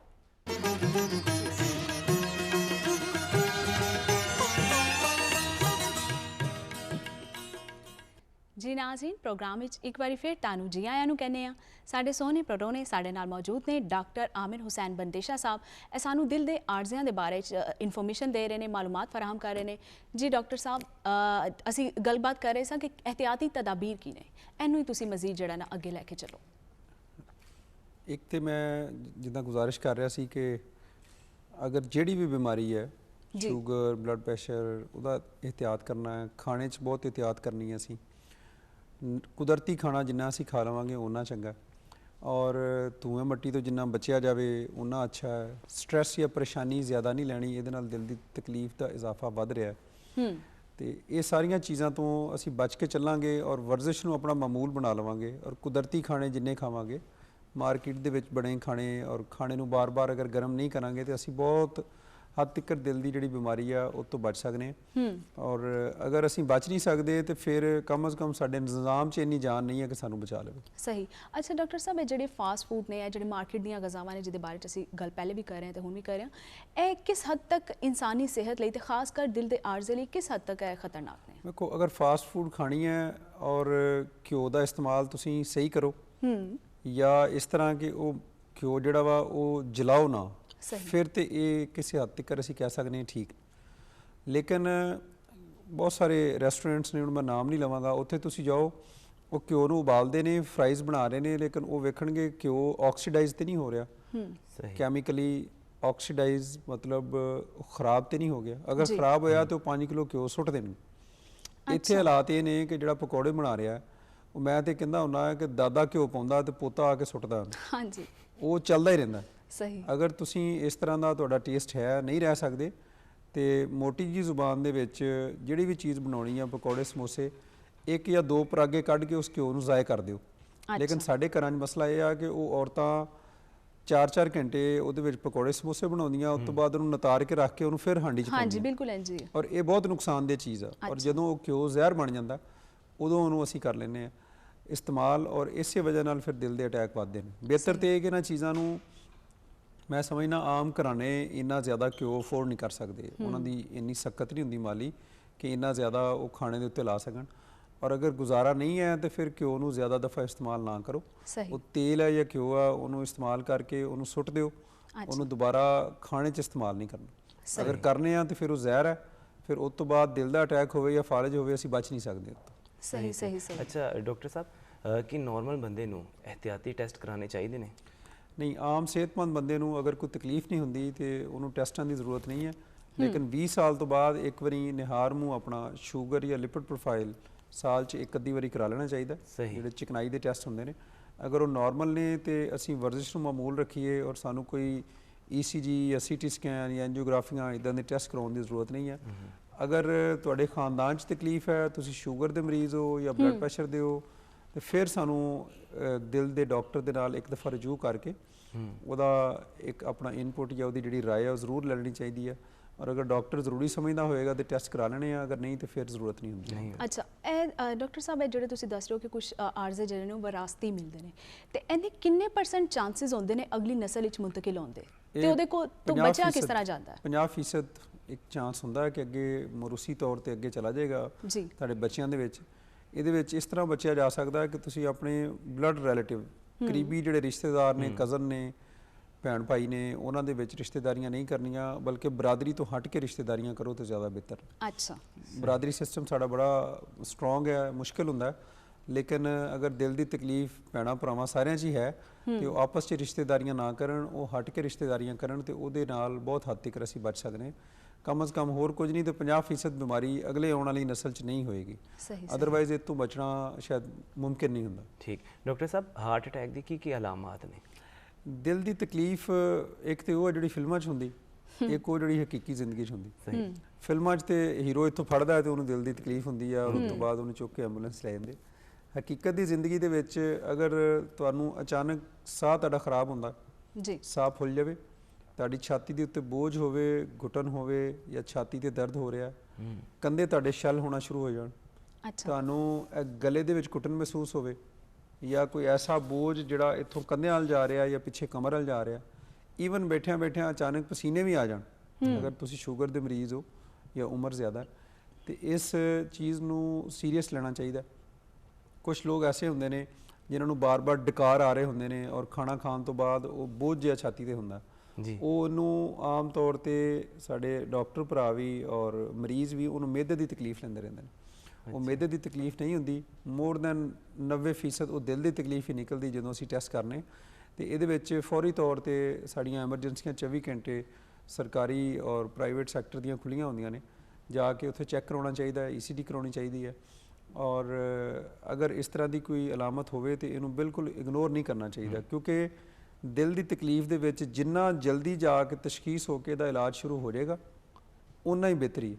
ਜਿੰਨਾ ਅਸੀਂ ਦੇਰ ਕਰਦੇ ਜਾਵਾਂਗੇ, ਇੱਕ ਵਾਰੀ ਨੁਕਸਾਨ ਹੋ ਗਿਆ, ਦਿਲ ਦਾ ਪੰਪ ਹੈ, ਦਿਲ ਇੱਕ ਗੁਬਾਰਾ ਹੈ, ਉਹ ਇੱਕ ਪੰਪ ਦੀ ਸ਼ਕਲ 'ਚ ਇੱਦਾਂ ਹਰਕਤ ਕਰਦਾ, ਔਰ ਅਗਰ ਕੋਈ ਹਿੱਸਾ ਉਹਦਾ ਕੰਮ ਕਰਨਾ ਛੱਡ ਜਾਂਦਾ ਹੈ ਜਾਂ ਡੈਡ ਹੋ ਜਾਂਦਾ ਹੈ ਤੇ ਉਹ ਫਟਦਾ ਨਹੀਂ ਹੈ ਦਿਲ, ਉਹਨੇ ਰਹਿਣਾ ਗੁਬਾਰੇ ਦੀ ਸ਼ਕਲ 'ਚ ਹੀ। ਲੇਕਿਨ ਉਹ ਹਿੱਸਾ ਨਾਲ ਦੂਜਿਆਂ ਹਿੱਸਿਆਂ ਦੇ ਨਾਲ ਮਿਲ ਕੇ ਚੱਲ ਨਹੀਂ ਰਿਹਾ ਹੁੰਦਾ, ਜਿਹਦੀ ਵਜ੍ਹਾ ਨਾਲ ਫਿਰ ਮਰੀਜ਼ ਦੇ ਅੱਗੇ ਮਸਲੇ ਮਸਾਇਲ ਬਹੁਤ ਜ਼ਿਆਦਾ ਵੱਧ ਜਾਂਦੇ ਨੇ। ਡਾਕਟਰ ਸਾਹਿਬ, ਇਹ ਜਿਹੜੇ ਤੁਸੀਂ ਗੱਲ ਕੀਤੀ ਡਕਾਰ ਦੀ, ਇਹ ਹਰ ਖਾਣ ਤੋਂ ਬਾਅਦ ਆਉਂਦੇ ਨੇ ਕਿ ਇਹਦੀ ਵੀ ਅਸੀਂ ਕਹੀਏ ਕਿ ਕੁਝ ਹਫ਼ਤਿਆਂ ਬਾਅਦ ਫਿਰ ਤੁਹਾਨੂੰ ਦੇਖਣ ਨੂੰ ਮਿਲਦਾ ਹੈ? ਵਰਜ਼ਿਸ਼ ਕਰਨ ਦੇ ਨਾਲ ਅਗਰ ਤੁਹਾਨੂੰ ਡਕਾਰ ਆ ਰਹੇ ਨੇ, ਵਰਜ਼ਿਸ਼ ਕਰਨ ਦੇ ਨਾਲ ਛਾਤੀ ਤੇ ਬੋਝ ਹੋ ਰਿਹਾ ਨਾਲ, ਖਾਲੀ ਇਕੱਲੇ ਡਕਾਰ ਨਹੀਂ, ਔਰ ਅਗਰ ਖਾਣਾ ਖਾਣ ਤੋਂ ਬਾਅਦ ਤੁਸੀਂ ਥੋੜਾ ਚੱਲ ਰਹੇ ਹੋ ਤੇ ਬੋਝ ਹੋ ਰਿਹਾ ਛਾਤੀ ਦੇ ਉੱਤੇ ਔਰ ਨਾਲ ਡਕਾਰ ਹੁੰਦੇ ਨੇ, ਤੇ ਇਹਨੂੰ ਆਮ ਤੌਰ ਤੇ ਅਸੀਂ ਮਤਲਬ ਇਹ ਸਮਝਦੇ ਆ ਕਿ ਇਹ ਮਿਹਦੇ ਦੀ ਤਕਲੀਫ ਹੈ। ਇਹ ਜ਼ਿਆਦਾਤਰ ਇਹ ਦਿਲ ਦੀ ਤਕਲੀਫ ਨਿਕਲਦੀ। ਵੇਖੋ, ਦੋ ਤਕਲੀਫਾਂ ਇਕੱਠੀਆਂ ਵੀ ਹੋ ਸਕਦੀਆਂ ਨੇ, ਇਹ ਜ਼ਰੂਰੀ ਨਹੀਂ ਹੁੰਦਾ ਕਿ ਜਿਹਨੂੰ ਦਿਲ ਦੀ ਤਕਲੀਫ ਆ ਉਹਨੂੰ ਮਿਹਦੇ ਦਾ ਮਸਲਾ ਨਹੀਂ ਹੋਣਾ, ਇਹ ਦੋਵੇਂ ਇਕੱਠੀਆਂ ਵੀ ਹੋ ਸਕਦੀਆਂ। ਲੇਕਿਨ ਵੇਖਣਾ ਇਹ ਹੈ ਕਿ ਹੁਣ ਦੋਵਾਂ 'ਚ ਖਤਰਨਾਕ ਕਿਹੜੀ। ਕਦੀ ਤੁਸੀਂ ਜਾਂ ਮੈਂ ਇਹ ਨਹੀਂ ਸੁਣਿਆ ਕਿ ਮਿਹਦੇ ਦਾ ਅਲਸਰ ਹੋਇਆ ਤੇ ਬੰਦਾ ਮਰ ਗਿਆ ਜਾਂ ਇਨਸਾਨ ਜਿਹੜਾ ਉਹਦੀ ਮੌਤ ਹੋ ਗਈ। ਦਿਲ ਦਾ ਅਟੈਕ ਹੋ ਗਿਆ ਤੇ ਉਹ ਖਤਰਨਾਕ ਹੈ। ਇਸ ਵਾਸਤੇ ਜਾਂ ਤੇ ਕਿਸੇ ਅੱਛੇ ਮੈਡੀਕਲ ਸਪੈਸ਼ਲਿਸਟ ਨੂੰ ਜਾਂ ਦਿਲ ਵਾਲੇ ਡਾਕਟਰ ਨੂੰ ਜਾਂ ਈਵਨ ਮਿਹਦੇ ਵਾਲੇ ਅੱਛੇ ਪੜ੍ਹੇ ਲਿਖੇ ਡਾਕਟਰ ਨੂੰ ਚੈੱਕ ਕਰਾਓ। ਔਰ ਅਗਰ ਡਾਕਟਰ ਕਹਿੰਦਾ ਕਿ ਹਾਂਜੀ ਇਹ ਮਿਹਦੇ ਦੀ ਤਕਲੀਫ ਆ, ਫਿਰ ਠੀਕ ਹੈ, ਦਵਾਈ ਅੱਗੇ ਜਾਰੀ ਰੱਖੋ। ਅਦਰਵਾਈਜ਼ ਆਪਣੇ ਤੌਰ ਦੇ ਉੱਤੇ ਇਹ ਫੈਸਲਾ ਜਾਂ ਸੋਚ ਕੇ ਬਹਿ ਜਾਣਾ ਕਿ ਨਹੀਂ ਇਹ ਮਿਹਦੇ ਦੀ ਤਕਲੀਫ ਆ, ਇਹ ਸਮਝਦਾਰੀ ਜਾਂ ਅਕਲਮੰਦੀ ਦਾ ਸਬੂਤ ਅੱਛਾ ਡਾਕਟਰ ਸਾਹਿਬ, ਇਹ ਦਿਲ ਦੀ ਜਿਹੜੀ ਬਿਮਾਰੀ ਹੈ ਕਿਸ ਉਮਰੇ ਸਾਨੂੰ ਹੈ ਕਿ ਛੇਤੀ ਲੱਗ ਸਕਦੀ ਹੈ? ਇਹਦੇ ਵਿੱਚ ਉਮਰ ਦਾ ਵੀ ਹਿਸਾਬ ਹੈ? ਉਮਰ ਦਾ ਹਿਸਾਬ ਬਿਲਕੁਲ ਹੈ ਸੀ, ਲੇਕਿਨ ਹੁਣ ਖਤਮ ਹੋ ਗਿਆ। ਅੱਛਾ। ਪਹਿਲੇ ਮੈਂ ਤੁਹਾਨੂੰ ਦੱਸਿਆ ਕਿ ਅੱਜ ਤੋਂ 20 ਸਾਲ ਪਹਿਲੇ 50-60 ਸਾਲ ਦੇ ਲੋਕ ਜ਼ਿਆਦਾ ਦਿਲ ਦੇ ਅਟੈਕ ਨਾਲ ਆਉਂਦੇ ਸੀ। ਅੱਜ ਵੀ ਪੂਰੀ ਦੁਨੀਆ 'ਚ ਵੀ 40-50 ਸਾਲ ਬਾਅਦ ਇਹ ਬਿਮਾਰੀ ਹੁੰਦੀ ਹੈ। ਔਰ ਸਾਡੇ ਜਿਹੜਾ ਪਾਕਿਸਤਾਨ ਆ, ਇੱਥੇ ਮੈਂ ਤੁਹਾਨੂੰ ਦੱਸਿਆ ਕਿ ਜਿਸ ਤਰ੍ਹਾਂ ਦੀ ਅਸੀਂ ਜ਼ਿੰਦਗੀ ਅਪਣਾ ਲਈ ਆ, ਗੱਡੀਆਂ ਨੇ, ਮੋਟਰਸਾਈਕਲਾਂ ਨੇ, ਐਨਰਜੀ ਡਰਿੰਕਸ ਨੇ ਔਰ ਫਾਸਟ ਫੂਡ ਹੈ, ਹੁਣ ਯੰਗ ਉਮਰ ਦੇ ਜਿਹੜੇ ਬੱਚੇ ਬੱਚੀਆਂ ਨੇ ਉਹ ਜ਼ਿਆਦਾ ਆ ਰਹੇ ਨੇ ਔਰ ਮੇਲ ਜ਼ਿਆਦਾ ਆ ਰਹੇ ਨੇ, ਜਵਾਨ। ਅੱਛਾ। ਔਰ ਇਹ ਬੜੀ ਸਾਡੇ ਲਈ ਪਰੇਸ਼ਾਨ ਕੁਨ ਸੂਰਤ ਹਾਲ ਹੈ ਕਿ 25-26 ਸਾਲ 20 ਸਾਲ 30 ਸਾਲ ਦੇ ਜਿਹੜੇ ਲੋਕ ਨੇ ਇਹ ਵੀ ਹਾਰਟ ਅਟੈਕ ਨਾਲ ਆ ਰਹੇ ਨੇ। ਪਹਿਲੇ ਮੈਨੂੰ ਯਾਦ ਹੈ 20 ਸਾਲ ਪਹਿਲੇ ਅਗਰ ਕੋਈ 25 ਸਾਲ 20 ਸਾਲ ਦਾ ਨੌਜਵਾਨ ਬੱਚਾ ਜਾਂ ਬੱਚੀ ਦਿਲ ਦੇ ਅਟੈਕ ਨਾਲ ਆਉਂਦਾ ਸੀ ਤੇ ਉਹਨੂੰ ਪੂਰਾ ਹਸਪਤਾਲ ਵੇਖਣ ਜਾਂਦਾ ਸੀ ਕਿ ਯਾਰ ਜਵਾਨ ਬੰਦੇ ਨੂੰ ਹਾਰਟ ਅਟੈਕ ਹੋ ਗਿਆ। ਸਹੀ। ਤੇ ਹੁਣ ਤੇ ਹਰ ਚੌਥੇ ਬੈੱਡ ਦੇ ਉੱਤੇ ਜਿਹੜਾ ਉਹ 30 ਸਾਲ ਤੋਂ ਘੱਟ ਉਮਰ ਵਾਲਾ ਬੰਦਾ ਹਾਰਟ ਅਟੈਕ ਨਾਲ ਮਤਲਬ ਨੌਜਵਾਨ ਵੀ ਇਸੇ ਤਰ੍ਹਾਂ ਮੁਤਾਸਰ। ਔਰ ਮੇਰਾ ਖਿਆਲ ਹੈ ਕਿ ਅਸੀਂ ਜਿਹੜਾ ਆਪਣੀ ਜ਼ਿੰਦਗੀ ਨੂੰ ਬਹੁਤ ਜ਼ਿਆਦਾ ਸਹਿਲ ਪਸੰਦ ਜਾਂ ਤਬਦੀਲ ਕਰ ਰਹੇ ਹਾਂ ਜਾਂ ਵੈਸਟਰਨ ਸਟਾਈਲ ਦੇ ਉੱਤੇ ਜਾ ਰਹੇ ਹਾਂ, ਉਹ ਸ਼ਾਇਦ ਸਾਡੇ ਜੀਨਸ ਦੇ ਵਿੱਚ ਹੈ ਨਹੀਂ ਔਰ ਅਸੀਂ ਜ਼ਿਆਦਤੀ ਕਰ ਰਹੇ ਹਾਂ ਆਪਣੇ ਆਪ। ਸਹੀ। ਅੱਛਾ ਡਾਕਟਰ ਸਾਹਿਬ, ਅਕਸਰ ਇੰਝ ਹੁੰਦਾ ਹੈ ਕਿ ਹਾਰਟ ਅਟੈਕ ਜਿਹੜਾ ਹੈ ਅਚਾਨਕ ਹੋ ਜਾਂਦਾ ਕਿਸੇ ਦੋਸਤ ਨੂੰ, ਬੇਲੀ ਨੂੰ, ਸੰਗੀ ਨੂੰ, ਤੇ ਉਸ ਟਾਈਮ ਤੇ ਜਿਹੜੀ ਫੌਰੀ ਇਮਦਾਦ ਦੇਣੀ ਹੈ, ਫੌਰੀ ਤਿੱਬੀ ਇਮਦਾਦ, ਉਹ ਕਿਸ ਤਰ੍ਹਾਂ ਦਿੱਤੀ ਜਾ ਸਕਦੀ ਹੈ? ਫੌਰੀ ਤੌਰ ਦੇ ਉੱਤੇ ਇੱਕ ਤੇ ਇਹ ਕਿ ਇੱਕ ਡਿਸਪਰੀਨ ਦੀ ਅਗਰ ਤੁਹਾਨੂੰ ਗੋਲੀ ਮਿਲ ਜਾਵੇ 300 ਮਿਲੀਗ੍ਰਾਮ ਦੀ, ਉਹਨੂੰ ਚਬਾ ਲੈਣਾ ਚਾਹੀਦਾ ਹੈ ਜਾਂ ਪਾਣੀ 'ਚ ਘੋਲ ਕੇ ਪੀ ਲੈਣਾ ਚਾਹੀਦਾ। ਇਹ ਤੋਂ ਜ਼ਿਆਦਾ ਤੁਸੀਂ ਸਾਡੀਆਂ ਜਿੱਦਾਂ ਦੀਆਂ ਸਹੂਲਤਾਂ ਨੇ ਉੱਥੇ ਕੁਝ ਵੀ ਨਹੀਂ ਕਰ ਸਕਦੇ। ਫੌਰੀ ਤੌਰ ਤੇ ਰੈਸਕਿਊ ਨੂੰ ਜਾਂ ਕਰੀਬੀ ਦੋਸਤ ਅਗਰ ਕਰੀਬ ਹਸਪੀਟਲ ਹੈ ਉਹਦੇ ਵਿੱਚ ਇਹ ਕੋਸ਼ਿਸ਼ ਨਹੀਂ ਕਰਨੀ ਚਾਹੀਦੀ ਕਿ ਤੁਸੀਂ ਲਾਹੌਰ ਦੇ ਕੋਨੇ ਤੇ ਚੱਲੋ ਤੇ ਦੂਜੇ ਕੋਨੇ ਤੇ 1.5 ਘੰਟੇ ਬਾਅਦ ਪਹੁੰਚੋ। ਕੋਸ਼ਿਸ਼ ਇਹ ਕਰਨੀ ਹੈ ਕਿ ਕਰੀਬ ਤਰੀਨ ਪੜ੍ਹਿਆ ਲਿਖਿਆ ਡਾਕਟਰ ਜਿੱਥੇ ਵੀ ਹੈ ਉਹਨੂੰ ਫੌਰੀ ਤੌਰ ਤੇ ਫਸਟ ਏਡ ਲਓ, ਤਾਂ ਕਿ ਉਹ ਤੁਹਾਨੂੰ ਡਿਸਪਰੀਨ ਤੋਂ ਹਟ ਕੇ ਫਸਟ ਏਡ ਬਾਕੀ ਜਿਹੜੇ ਇੰਜੈਕਸ਼ਨ ਗੋਲੀਆਂ ਜਾਂ ECG ਕਰਨੀ ਉਹ ਕਰਕੇ ਉਸ ਤੋਂ ਬਾਅਦ ਤੁਹਾਨੂੰ ਜਿਹੜਾ ਅਗਲਾ ਰਸਤਾ ਹੈ ਉਹ ਜਿਹੜਾ ਵਿਖਾਏਗਾ ਉਹ ਜ਼ਿਆਦਾ ਬਿਹਤਰ ਹੋਏਗਾ, ਬਜਾਏ ਇਹਦੇ ਕਿ ਅਸੀਂ ਆਪਣੇ ਤੌਰ ਤੇ ਫੈਸਲਾ ਕਰਕੇ ਜਿਹੜਾ ਕੀਮਤੀ ਟਾਈਮ ਪਹਿਲਾ ਸ਼ੁਰੂ ਵਾਲਾ ਟਾਈਮ ਹੁੰਦਾ ਉਹ ਅਸੀਂ ਜ਼ਾਇਆ ਕਰ ਦਈਏ। ਇਹ ਕੰਮ ਨਹੀਂ ਕਰਨਾ। ਸਹੀ। ਤੇ ਡਾਕਟਰ ਸਾਹਿਬ ਤੁਸੀਂ ਬਹੁਤ ਅਹਿਮ ਮਾਲੂਮਾਤ ਸਾਡੇ ਨਾਲ ਤੇ ਸਾਡੀ ਵੇਖਣ ਵਾਲੀ ਆਡੀਅנס ਨਾਲ ਸ਼ੇਅਰ ਕੀਤੀ। ਬਹੁਤ ਸ਼ੁਕਰੀਆ ਤੁਹਾਡੀ ਤਸ਼ਰੀਫ ਆਵਰੀ ਦਾ। ਨਾਜ਼ਰੀਨ, ਇੱਥੇ ਪ੍ਰੋਗਰਾਮ ਦਾ ਸਾਡਾ ਜਿਹੜਾ ਪਹਿਲਾ ਸੈਗਮੈਂਟ ਹੈ ਉਹਦਾ ਵੇਲਾ ਮੁੱਕ ਗਿਆ ਹੈ। ਅਸੀਂ ਬ੍ਰੇਕ ਵੱਲ ਚੱਲੇ ਹਾਂ ਤੇ ਬ੍ਰੇਕ ਤੋਂ ਵਾਪਸ ਆਨੇ ਹਾਂ ਤੇ ਦੂਸਰੇ ਸੈਗਮੈਂਟ ਦਾ ਆਗਾਜ਼ ਕਰਨੇ ਹਾਂ।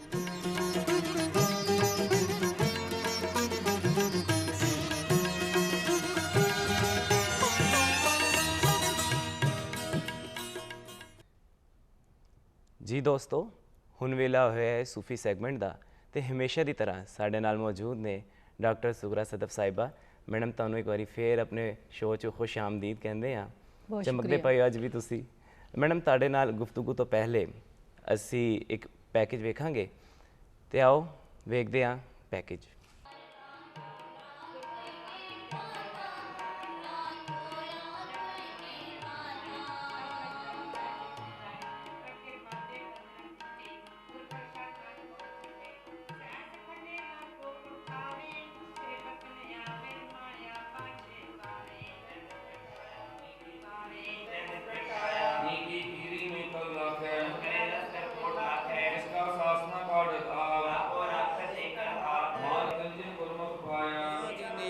ਦਾ ਧਿਆਨ ਧਰ ਕੇ ਖਾਲਸਾ ਜੀ ਬੋਲੋ ਜੀ, ਬੋਲੋ ਜੀ।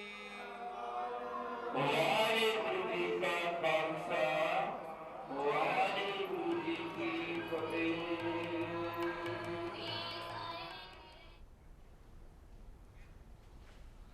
ਜੀ ਦੋਸਤੋ, ਪੈਕੇਜ ਵੇਖਣ ਤੋਂ ਬਾਅਦ ਤੁਹਾਨੂੰ ਅੰਦਾਜ਼ਾ ਹੋ ਗਿਆ ਹੋਵੇਗਾ ਸਾਡੇ ਅੱਜ ਦੇ ਸੂਫੀ ਨੇ ਬਾਬਾ ਗੁਰੂ ਨਾਨਕ ਤੇ ਸਾਡੇ ਨਾਲ ਮੌਜੂਦ ਨੇ ਸੁਗਰਾ ਸਦਫ ਸਾਹਿਬਾ। ਮੈਡਮ, ਸ਼ੁਰੂ ਕਰਦੇ ਹਾਂ ਆਪਣੇ ਗੁਫ਼ਤਗੂ ਦਾ ਸਿਲਸਿਲਾ।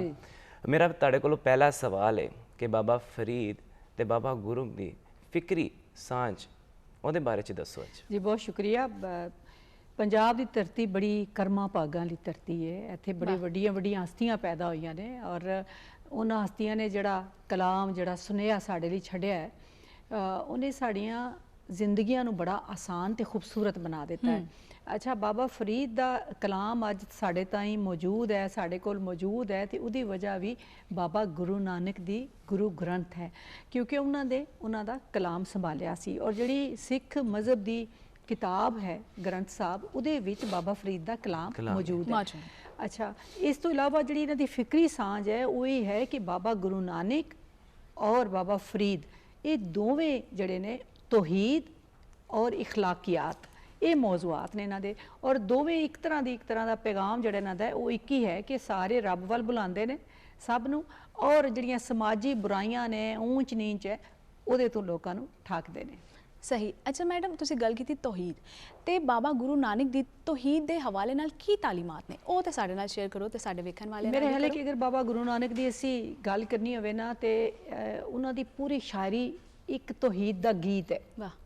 ਇੱਕ ਰੱਬ ਦੀ ਵਡਿਆਈ, ਰੱਬ ਨਾਲ ਮੁਹੱਬਤ, ਜਿਸ ਤਰ੍ਹਾਂ ਇੱਕ ਮਹਿਬੂਬ ਆਪਣੇ ਮਾਸ਼ੂਕ ਦੀ ਤਾਰੀਫ ਕਰਦਾ ਨਾ, ਇਸੇ ਤਰ੍ਹਾਂ ਹੀ ਬਾਬਾ ਗੁਰੂ ਨਾਨਕ ਨੇ ਆਪਣੇ ਰੱਬ ਦੀ ਤਾਰੀਫ ਕੀਤੀ ਆਪਣੇ ਕਲਾਮ ਵਿੱਚ। ਔਰ ਉਸ ਤੋਂ ਇਲਾਵਾ ਉਹ ਕਹਿੰਦੇ ਨੇ ਕਿ ਸਿਰਫ ਰੱਬ ਹੈ, ਰੱਬ ਤੋਂ ਇਲਾਵਾ ਕੁਝ ਨਹੀਂ। ਜਿਹੜੇ ਸਾਰੇ ਕੇ ਸੂਫੀ ਨੇ, ਮੈਂ ਇੱਕ ਕਲਾਮ ਤੁਹਾਡੇ ਸਾਹਮਣੇ ਇੱਕ ਪੇਸ਼ ਕਰੀ ਜਿੱਥੋਂ ਤੁਹਾਨੂੰ ਪਤਾ ਲੱਗੇਗਾ। ਇੱਕ ਓਂਕਾਰ ਰੱਬ ਇੱਕ ਹੈ, ਸਤਨਾਮ ਉਸ ਦਾ ਨਾਮ ਸੱਚਾ ਹੈ, ਕਰਤਾ ਪੁਰਖ ਉਹ ਤਖਲੀਕ ਕਰਨ ਵਾਲਾ ਹੈ, ਨਿਰਭਉ ਉਹ ਬੇਖੌਫ ਹੈ, ਉਹਨੂੰ ਕੋਈ ਡਰ ਨਹੀਂ, ਨਿਰਵੈਰ ਉਹਦਾ ਕਿਸੇ ਨਾਲ ਕੋਈ ਝਗੜਾ ਨਹੀਂ, ਕੋਈ ਦੁਸ਼ਮਣੀ ਨਹੀਂ, ਅਕਾਲ ਮੂਰਤ ਉਹ ਮੌਤ ਤੋਂ ਪਰੇ ਹੈ, ਯਾਨੀ ਉਹਨੂੰ ਮੌਤ ਨਹੀਂ ਆਣੀ, ਅਜੋਨੀ ਸੇ ਭੰਗ ਨਾ ਉਹਨੂੰ ਕਿਸੇ ਨੇ ਜੰਮਿਆ ਤੇ ਨਾ ਉਹਨੇ ਕਿਸੇ ਨੂੰ ਜੰਮਿਆ। ਵਾਹ। ਹੁਣ ਤੁਸੀਂ ਇੱਥੇ ਸੂਰਾ ਇਖਲਾਸ ਪੜੋ, ਹਾਂਜੀ, ਤੇ ਤੁਹਾਨੂੰ ਕਿਤਨੀ ਮੁਸ਼ਾਬਤ ਨਜ਼ਰ ਆਉਂਦੀ ਹੈ। ਤੇ ਉਹ ਤੌਹੀਦ ਦਾ ਜਿਹੜਾ ਹੈ ਉਹਨਾਂ ਦਾ ਬੁਨਿਆਦੀ ਨੁਕਤਾ ਜਿਹੜਾ ਹੈ ਬਾਬਾ ਗੁਰੂ ਨਾਨਕ ਦਾ, ਉਹ ਤੌਹੀਦ ਹੈ ਕਿ ਉਹ ਕਹਿੰਦੇ ਨੇ ਕਿ ਰੱਬ ਹੈ, ਇੱਕ ਰੱਬ ਹੈ, ਔਰ ਉਸ ਰੱਬ ਤੋਂ ਇਲਾਵਾ ਕੋਈ ਦੁਨੀਆ 'ਚ ਹੋਰ ਦੂਸਰੀ ਤਾਕਤ ਨਹੀਂ ਹੈ, ਹਰ ਸ਼ੈ ਵਿੱਚ ਉਹ ਹੀ ਹੈ।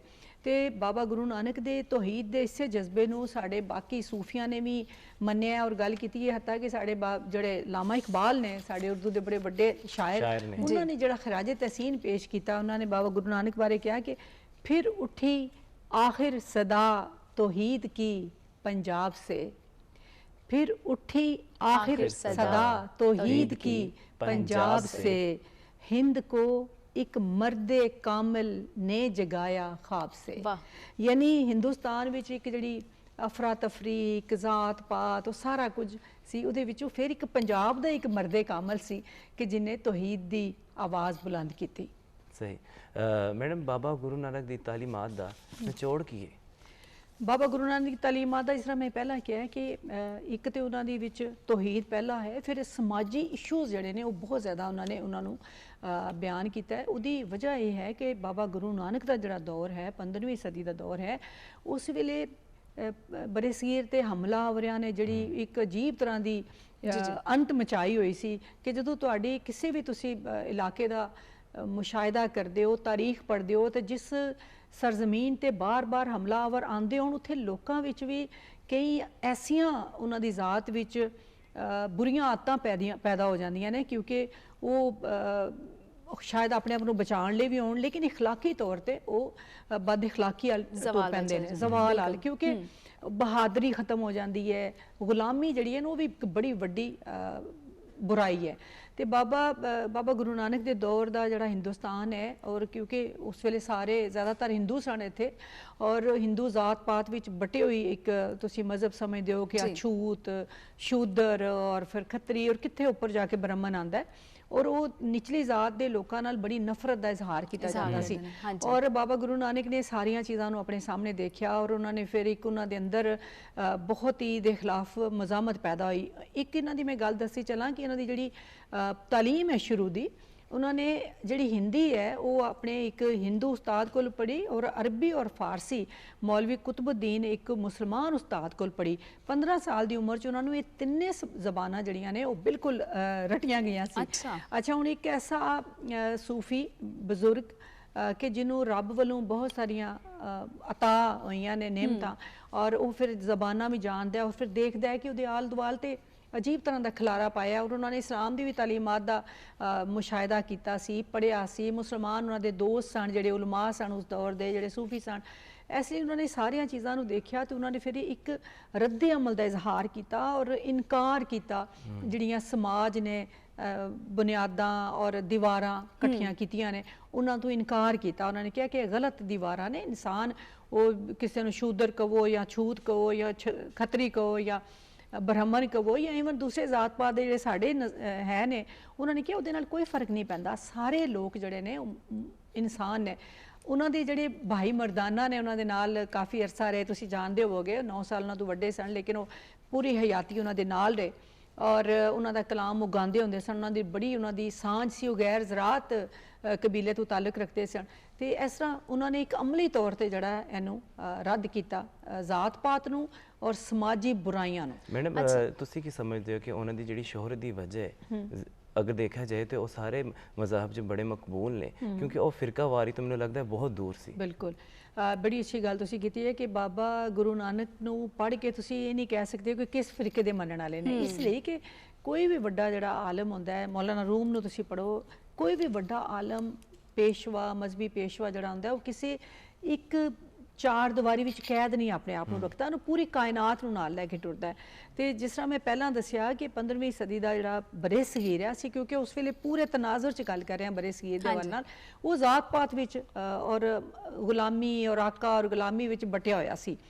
ਤੇ ਉਸ ਦੌਰ ਵਿੱਚ ਇੱਕ ਇਨਸਾਨ ਉੱਠ ਕੇ ਤੌਹੀਦ ਦੀ ਗੱਲ ਕਰਦਾ ਹੈ। ਅਸਲ 'ਚ ਜਿਸ ਤਰ੍ਹਾਂ ਅਨਾ ਲੱਕ ਨੇ ਨਾਰਾ ਲਾਇਆ ਸੀ, ਇਹ ਵੀ ਉਂਝੇ ਦਾ ਨਾਰਾ ਹੈ ਕਿ ਰੱਬ ਹੈ, ਰੱਬ ਤੋਂ ਇਲਾਵਾ ਕੁਝ ਨਹੀਂ ਹੈ ਔਰ ਇਹ ਤੁਹਾਡੀਆਂ ਜਿਹੜੀਆਂ ਦੁਨੀਆ ਦੀਆਂ ਬਣਾਈਆਂ ਹੋਈਆਂ ਚੀਜ਼ਾਂ ਨੇ ਇਹ ਕੋਈ ਅਹਿਮੀਅਤ ਨਹੀਂ ਰੱਖਦੀਆਂ। ਤੇ ਫਿਰਕਾ ਬਿਲਕੁਲ ਫਿਰਕਾ ਪ੍ਰਸਤੀ ਦੇ ਖਿਲਾਫ ਸਨ ਔਰ ਕਿਸੇ ਫਿਰਕੇ ਨੂੰ ਨਹੀਂ ਮੰਨਦੇ ਸਨ। ਉਹ ਨਾ ਸਿਰਫ ਕਿ ਮਜ਼ਹਬੀ ਹਵਾਲੇ ਨਾਲ ਫਿਰਕੇ ਨੂੰ ਬਲਕਿ ਜ਼ਾਤ ਪਾਤ ਦੇ ਹਵਾਲੇ ਨਾਲ ਵੀ ਜਿਹੜੀਆਂ ਤਕਸੀਮ ਹੈ ਉਹਨੂੰ ਵੀ ਵੰਡ ਹੈ ਉਹਨੂੰ ਨਹੀਂ ਮੰਨਦੇ ਸਨ। ਅੱਛਾ ਮੈਡਮ, ਜਿਵੇਂ ਤੁਸੀਂ ਦੱਸਿਆ ਕਿ ਉਹ ਤੌਹੀਦ ਦੇ ਕਾਇਲ ਸਨ, ਤੌਹੀਦ ਦਾ ਉਹਨਾਂ ਨੇ ਜ਼ਿਆਦਾ ਪੈਗਾਮ ਦਿੱਤਾ। ਇਸ ਤੋਂ ਇਲਾਵਾ ਉਸ ਟਾਈਮ ਤੇ ਜਿਹੜਾ ਇੱਕ ਬੇਸਿਕ ਮਸਲਾ ਸੀ ਉਹ ਸੀ ਤਬਕਾਤੀ ਤਕਸੀਮ। ਉਸ ਹਵਾਲੇ ਨਾਲ ਬਾਬਾ ਗੁਰੂ ਨਾਨਕ ਦੀ ਜਿਹੜੀ ਤਾਲੀਮਾਤ ਹੈ ਉਹ ਸਾਡੇ ਨਾਲ ਵੀ ਸ਼ੇਅਰ ਕਰੋ। ਬਿਲਕੁਲ, ਤਬਕਾਤੀ ਤਕਸੀਮ ਤੇ ਤੁਸੀਂ ਦੇਖੋ ਨਾ ਕਿ ਤਬਕੇ ਅਸੀਂ ਦੇਖਨੇ ਆ ਨਾ, ਸਕੂਲ ਆਫ ਥਾਟ ਮੁਖਤਲਿਫ ਨੇ। ਅਗਰ ਅਸੀਂ ਅੱਜ ਦੀ ਗੱਲ ਕਰੀਏ ਤੇ ਅਸੀਂ ਤਾਲੀਮ ਦੀ ਗੱਲ ਹੀ ਕਰ ਲਈਏ ਨਾ ਤੇ ਕਿਤਨੇ ਸਕੂਲ ਨੇ, ਹਾਂਜੀ, ਸਰਕਾਰੀ, ਫਿਰ ਫਲਾਣਾ ਇੰਗਲਿਸ਼ ਮੀਡੀਅਮ, ਫਲਾਣਾ ਇੰਗਲਿਸ਼ ਮੀਡੀਅਮ, ਫਲਾਣਾ ਇੰਗਲਿਸ਼ ਮੀਡੀਅਮ, ਠੀਕ ਹੈ, ਫਲਾਣਾ।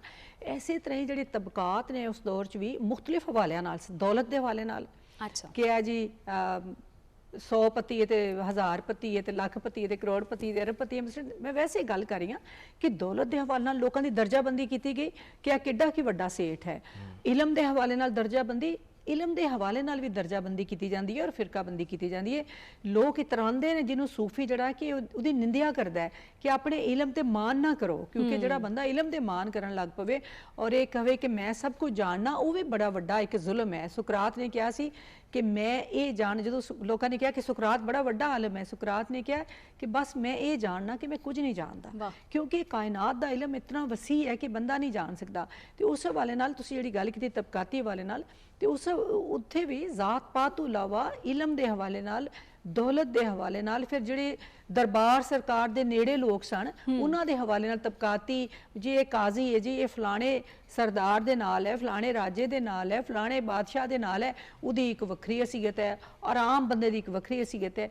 ਤੇ ਉਹ ਮੇਰੇ ਹਾਲੇ ਇੱਕ ਬੜਾ ਹੀ ਤਕਸੀਮ ਔਰ ਵੰਡਿਆ ਹੋਇਆ ਪੰਜਾਬ ਸੀ ਔਰ ਉਹਦੇ ਵਿੱਚ ਉਹਨਾਂ ਨੇ ਤੌਹੀਦ ਦੀ ਗੱਲ ਕੀਤੀ। ਮੈਂ ਇੱਕ ਸ਼ੇਅਰ ਤੁਹਾਡੇ ਨਾਲ ਸਾਂਝਾ ਕਰਨੀ ਆ ਕਿ ਰੱਬ ਦੀ ਬੇਨਿਆਜ਼ੀ ਦੇ ਹਵਾਲੇ ਨਾਲ ਉਹ ਕਹਿੰਦੇ ਨੇ ਕਿ ਸੋਰੇ ਪੈ ਕੁੰਤ ਕੀ ਕੁੰਤ ਅਗਮ ਅਥਾ, ਨਾਨਕ ਸੋ ਸੁਹਾਗਨੀ ਜੋ ਭਾਵੇ ਬੇਪਰਵਾਹ। ਉਹ ਕਹਿੰਦੇ ਨੇ ਕਿ ਜਿਹੜੀ ਉਹ ਹੀ ਸੁਹਾਗਣ ਔਰਤ ਹੈ ਕਿ ਜਿਹੜੀ ਬੇਪਰਵਾਹ, ਜਿਹੜਾ ਸ਼ੋਹਰ ਹੈ, ਯਾਨੀ ਨਾਨਕ, ਬਾਬਾ ਨਾਨਕ ਵੀ ਬਾਕੀ ਸੂਫੀਆਂ ਆਪਣੇ ਆਪ ਨੂੰ ਔਰਤ ਦੇ ਆਵਾਜ਼ ਵਿੱਚ ਆਪਣੇ ਰੱਬ ਨਾਲ ਗੱਲ ਕਰਦੇ ਨੇ।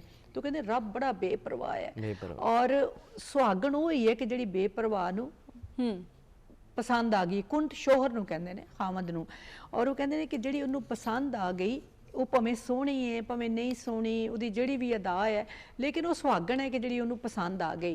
तो एक रब दी बेनियाजी भी, और जिस तरह असीं कहने ने कि इबादतां ते इतराना और ज़ाहिर परस्तां दे हवाले नाल गल करदे ने कि अदा कोई पसंद आ जाती है रब नूं इंसान दी, तो इंसान उहदे नेड़े हो जाता है। बाज़ औकात अगर असीं अपने अंदरों मैं नहीं मारदे और अपने इलम ते फखर करते रहने आ तो असीं वो मुहब्बत हासिल नहीं कर सकते, क्योंकि सूफी इश्क की गल करता है, इबादत तो ज़्यादा अगला दर्जा दिंदा है इश्क नूं, ते ये वो इश्क का दर्जा है। अच्छा मैडम, अभी ਪ੍ਰੋਗਰਾਮ ਤੋਂ ਪਹਿਲੇ ਸੋਨੀਆ ਤੇ ਮੇਰੇ ਦਰਮਿਆਨ ਬੜੀ ਬਹਿਸ ਹੋ ਰਹੀ ਸੀ ਔਰਤਾਂ ਦੇ ਹਕੂਕ ਦੇ ਬਾਰੇ 'ਚ। ਹਾਂਜੀ। ਅਸੀਂ ਤੇ ਕਿਸੇ ਨਤੀਜੇ ਤੇ ਨਹੀਂ ਪਹੁੰਚੇ ਤੇ ਮੈਂ ਕਿਹਾ ਚਲੋ ਮੈਡਮ ਆਣਗੇ ਤੇ ਅਸੀਂ ਪੁੱਛਾਂਗੇ ਕਿ ਬਾਬਾ ਗੁਰੂ ਨਾਨਕ ਦਾ ਕੀ ਨਜ਼ਰੀਆ ਸੀ ਔਰਤ ਦੇ ਹਵਾਲਾ। ਇਹ ਸਵਾਲ ਵੈਸੇ ਮੈਨੂੰ ਕਰਨਾ ਚਾਹੀਦਾ ਤੇ ਬਹਿਸ ਤੇ ਮੇਰੇ ਨਾਲ ਹੋ ਰਹੀ ਸੀ ਨਾ, ਤੁਸੀਂ ਸਮਝ ਆਓ ਮੈਂ ਹਾਰ ਗਿਆ ਹੋਵਾਂਗਾ। ਨਹੀਂ ਉਹਨੂੰ ਕਰਨਾ ਚਾਹੀਦਾ ਸੀ ਕਿਉਂਕਿ ਤੂੰ ਔਰਤ ਹੈ ਨਹੀਂ, ਤੂੰ ਤੇ ਲੜਕੀ ਹੈ। ਹਾਂ ਜੀ। ਅੱਛਾ, ਉਹਦੇ ਚ ਉਸ ਦੌਰ ਵਿੱਚ ਤੁਸੀਂ ਦੇਖੋ ਕਿ ਸਤੀ ਦਾ ਰਿਵਾਜ ਹਿੰਦੂਆਂ ਵੀ ਤੁਸੀਂ ਦੇਖਦੇ ਹੋ ਨਾ ਕਿ ਉਹ ਇੱਕ ਰਿਵਾਜ ਸੀ ਕਿ ਜਦੋਂ ਬੰਦਾ ਮਰ ਜਾਂਦਾ ਸੀ ਤੇ ਔਰਤ ਨੂੰ ਵੀ ਜਲਾ ਦਿੱਤਾ ਜਾਂਦਾ ਸੀ। ਇਹ ਬੜਾ ਵੱਡਾ ਇੱਕ ਜ਼ੁਲਮ ਹੈ। ਔਰ ਫਿਰ ਬੱਚਿਆਂ ਨੂੰ ਦਫਨ ਕਰ ਦਿੱਤਾ ਜਾਂਦਾ ਸੀ। ਔਰ ਬੇਟੇ ਦੀ ਪੈਦਾਇਸ਼ ਤੇ ਖੁਸ਼ੀ ਮਨਾਣੀ, ਬੇਟੀ ਦੀ ਪੈਦਾਇਸ਼ ਤੇ ਉਹ ਬੜੇ ਮਸਾਇਲ ਦਾ ਸਾਹਮਣਾ ਕਰਨਾ ਪੈਣਾ। ਔਰ ਔਰਤ ਨੂੰ ਪੜ੍ਹਨ ਲਿਖਣ ਦੀ ਇਜਾਜ਼ਤ ਨਹੀਂ ਦੇਣੀ, ਉਹਨੂੰ ਆਪਣੀਆਂ ਤਖਲੀਕਾਤ, ਆਪਣੀ ਸਲਾਹਿਤਾਂ ਦਾ ਇਜ਼ਹਾਰ ਦਾ ਮੌਕਾ ਨਹੀਂ ਦੇਣਾ। ਯਾਨੀ ਔਰਤ ਅਗਰ ਸ਼ਾਇਰੀ ਕਰਨਾ ਚਾਹੇ ਤਾਂ ਉਹਨੂੰ ਇਜਾਜ਼ਤ ਨਹੀਂ, ਜਾਂ ਉਹ ਗਾਣਾ ਚਾਹੇ ਤਾਂ ਉਹਨੂੰ ਇਜਾਜ਼ਤ ਨਹੀਂ। ਬਾਕੀ ਵੀ ਜਿਹੜੀ ਉਹਦੀ ਸਲਾਹਿਤਾਂ ਨੇ ਉਹ ਸਾਰਾ ਮੁਆਸ਼ਰਾ ਉਹਨਾਂ ਨੇ ਦੇਖਿਆ ਤੇ ਉਹਦੇ ਖਿਲਾਫ ਉਹਨਾਂ ਨੇ ਫਿਰ ਇੱਕ ਆਵਾਜ਼ ਉਠਾਈ। ਉਹਨਾਂ ਨੇ ਕਿਹਾ ਕਿ ਔਰਤ ਕਿਸੇ ਹਵਾਲੇ ਨਾਲ ਵੀ ਮਰਦ ਤੋਂ ਘੱਟ ਨਹੀਂ ਹੈ। ਉਹ ਇਨਸਾਨ ਹੈ, ਇੱਕ ਫਰਦ ਹੈ। ਔਰਤ ਇੱਕ ਫਰਦ ਹੈ ਜਿਸ ਤਰ੍ਹਾਂ ਕਿ ਮਰਦ ਇੱਕ ਫਰਦ ਹੈ। ਇਹਨਾਂ ਦੇ ਦਰਮਿਆਨ ਕੋਈ ਬਰਾਬਰੀ ਦੀ ਜਾਂ ਕਮਤਰੀ ਦੀ ਜਾਂ ਬਰਤਰੀ ਦੀ ਬਹਿਸ ਨਹੀਂ ਹੈ ਕਿ ਮੈਂ ਕਹਾਂਗੀ ਤੁਸੀਂ ਉੱਚੇ ਹੋ ਤੇ ਜਾਂ ਤੁਸੀਂ ਉੱਚੇ ਹੋ। ਕੋਈ ਵੀ ਉੱਚਾ ਨਹੀਂ। ਦੋਵਾਂ ਨੂੰ ਰੱਬ ਨੇ ਪੈਦਾ ਕੀਤਾ ਔਰ ਦੋਵੇਂ ਇਨਸਾਨ ਨੇ। ਔਰ ਉਹਨਾਂ ਨੇ ਕਿਹਾ ਕਿ ਔਰਤ ਇਨਸਾਨ ਹੋਣ ਦੇ ਨਾਤੇ तमाम ਹਕੂਕ ਦੀ ਹੱਕਦਾਰ ਹੈ। ਬਿਲਕੁਲ ਇਹ ਮੇਰੇ ਹਾਲੇ ਬੜੀ ਵੱਡੀ ਗੱਲ ਸੀ ਉਸ ਬਿਲਕੁਲ। ਤੇ ਬਹੁਤ ਖੂਬਸੂਰਤੀ ਨਾਲ ਤੁਸੀਂ ਬਾਬਾ ਗੁਰੂ ਨਾਨਕ ਦੇ ਜਿਹੜੇ ਔਰਤ ਦੇ ਬਾਰੇ ਚ ਵਿਚਾਰ ਨੇ ਉਹਨਾਂ ਨੂੰ ਸਾਡੇ ਨਾਲ ਵੰਡਿਆ। ਤੇ ਨਾਜ਼ਰੀਨ, ਇੱਥੇ ਡਾਕਟਰ ਸੁਗਰਾ ਸਦਫ ਸਾਹਿਬਾ ਸਾਡੇ ਨਾਲ ਮੌਜੂਦ ਨੇ। ਇਹਨਾਂ ਨਾਲ ਗੁਫ਼ਤਗੂ ਚੱਲਦੀ ਰਹੇਗੀ, ਲੇਕਿਨ ਇੱਥੇ ਵਕਤ ਹੋਇਆ ਇੱਕ ਛੋਟੀ ਜਿਹੀ ਬ੍ਰੇਕ ਦਾ। ਅਸੀਂ ਹੁਣੇ ਗਏ ਤੇ ਹੁਣੇ ਆਏ, ਤੁਸੀਂ ਕਿਤੇ ਨਹੀਂ ਜਾਣਾ।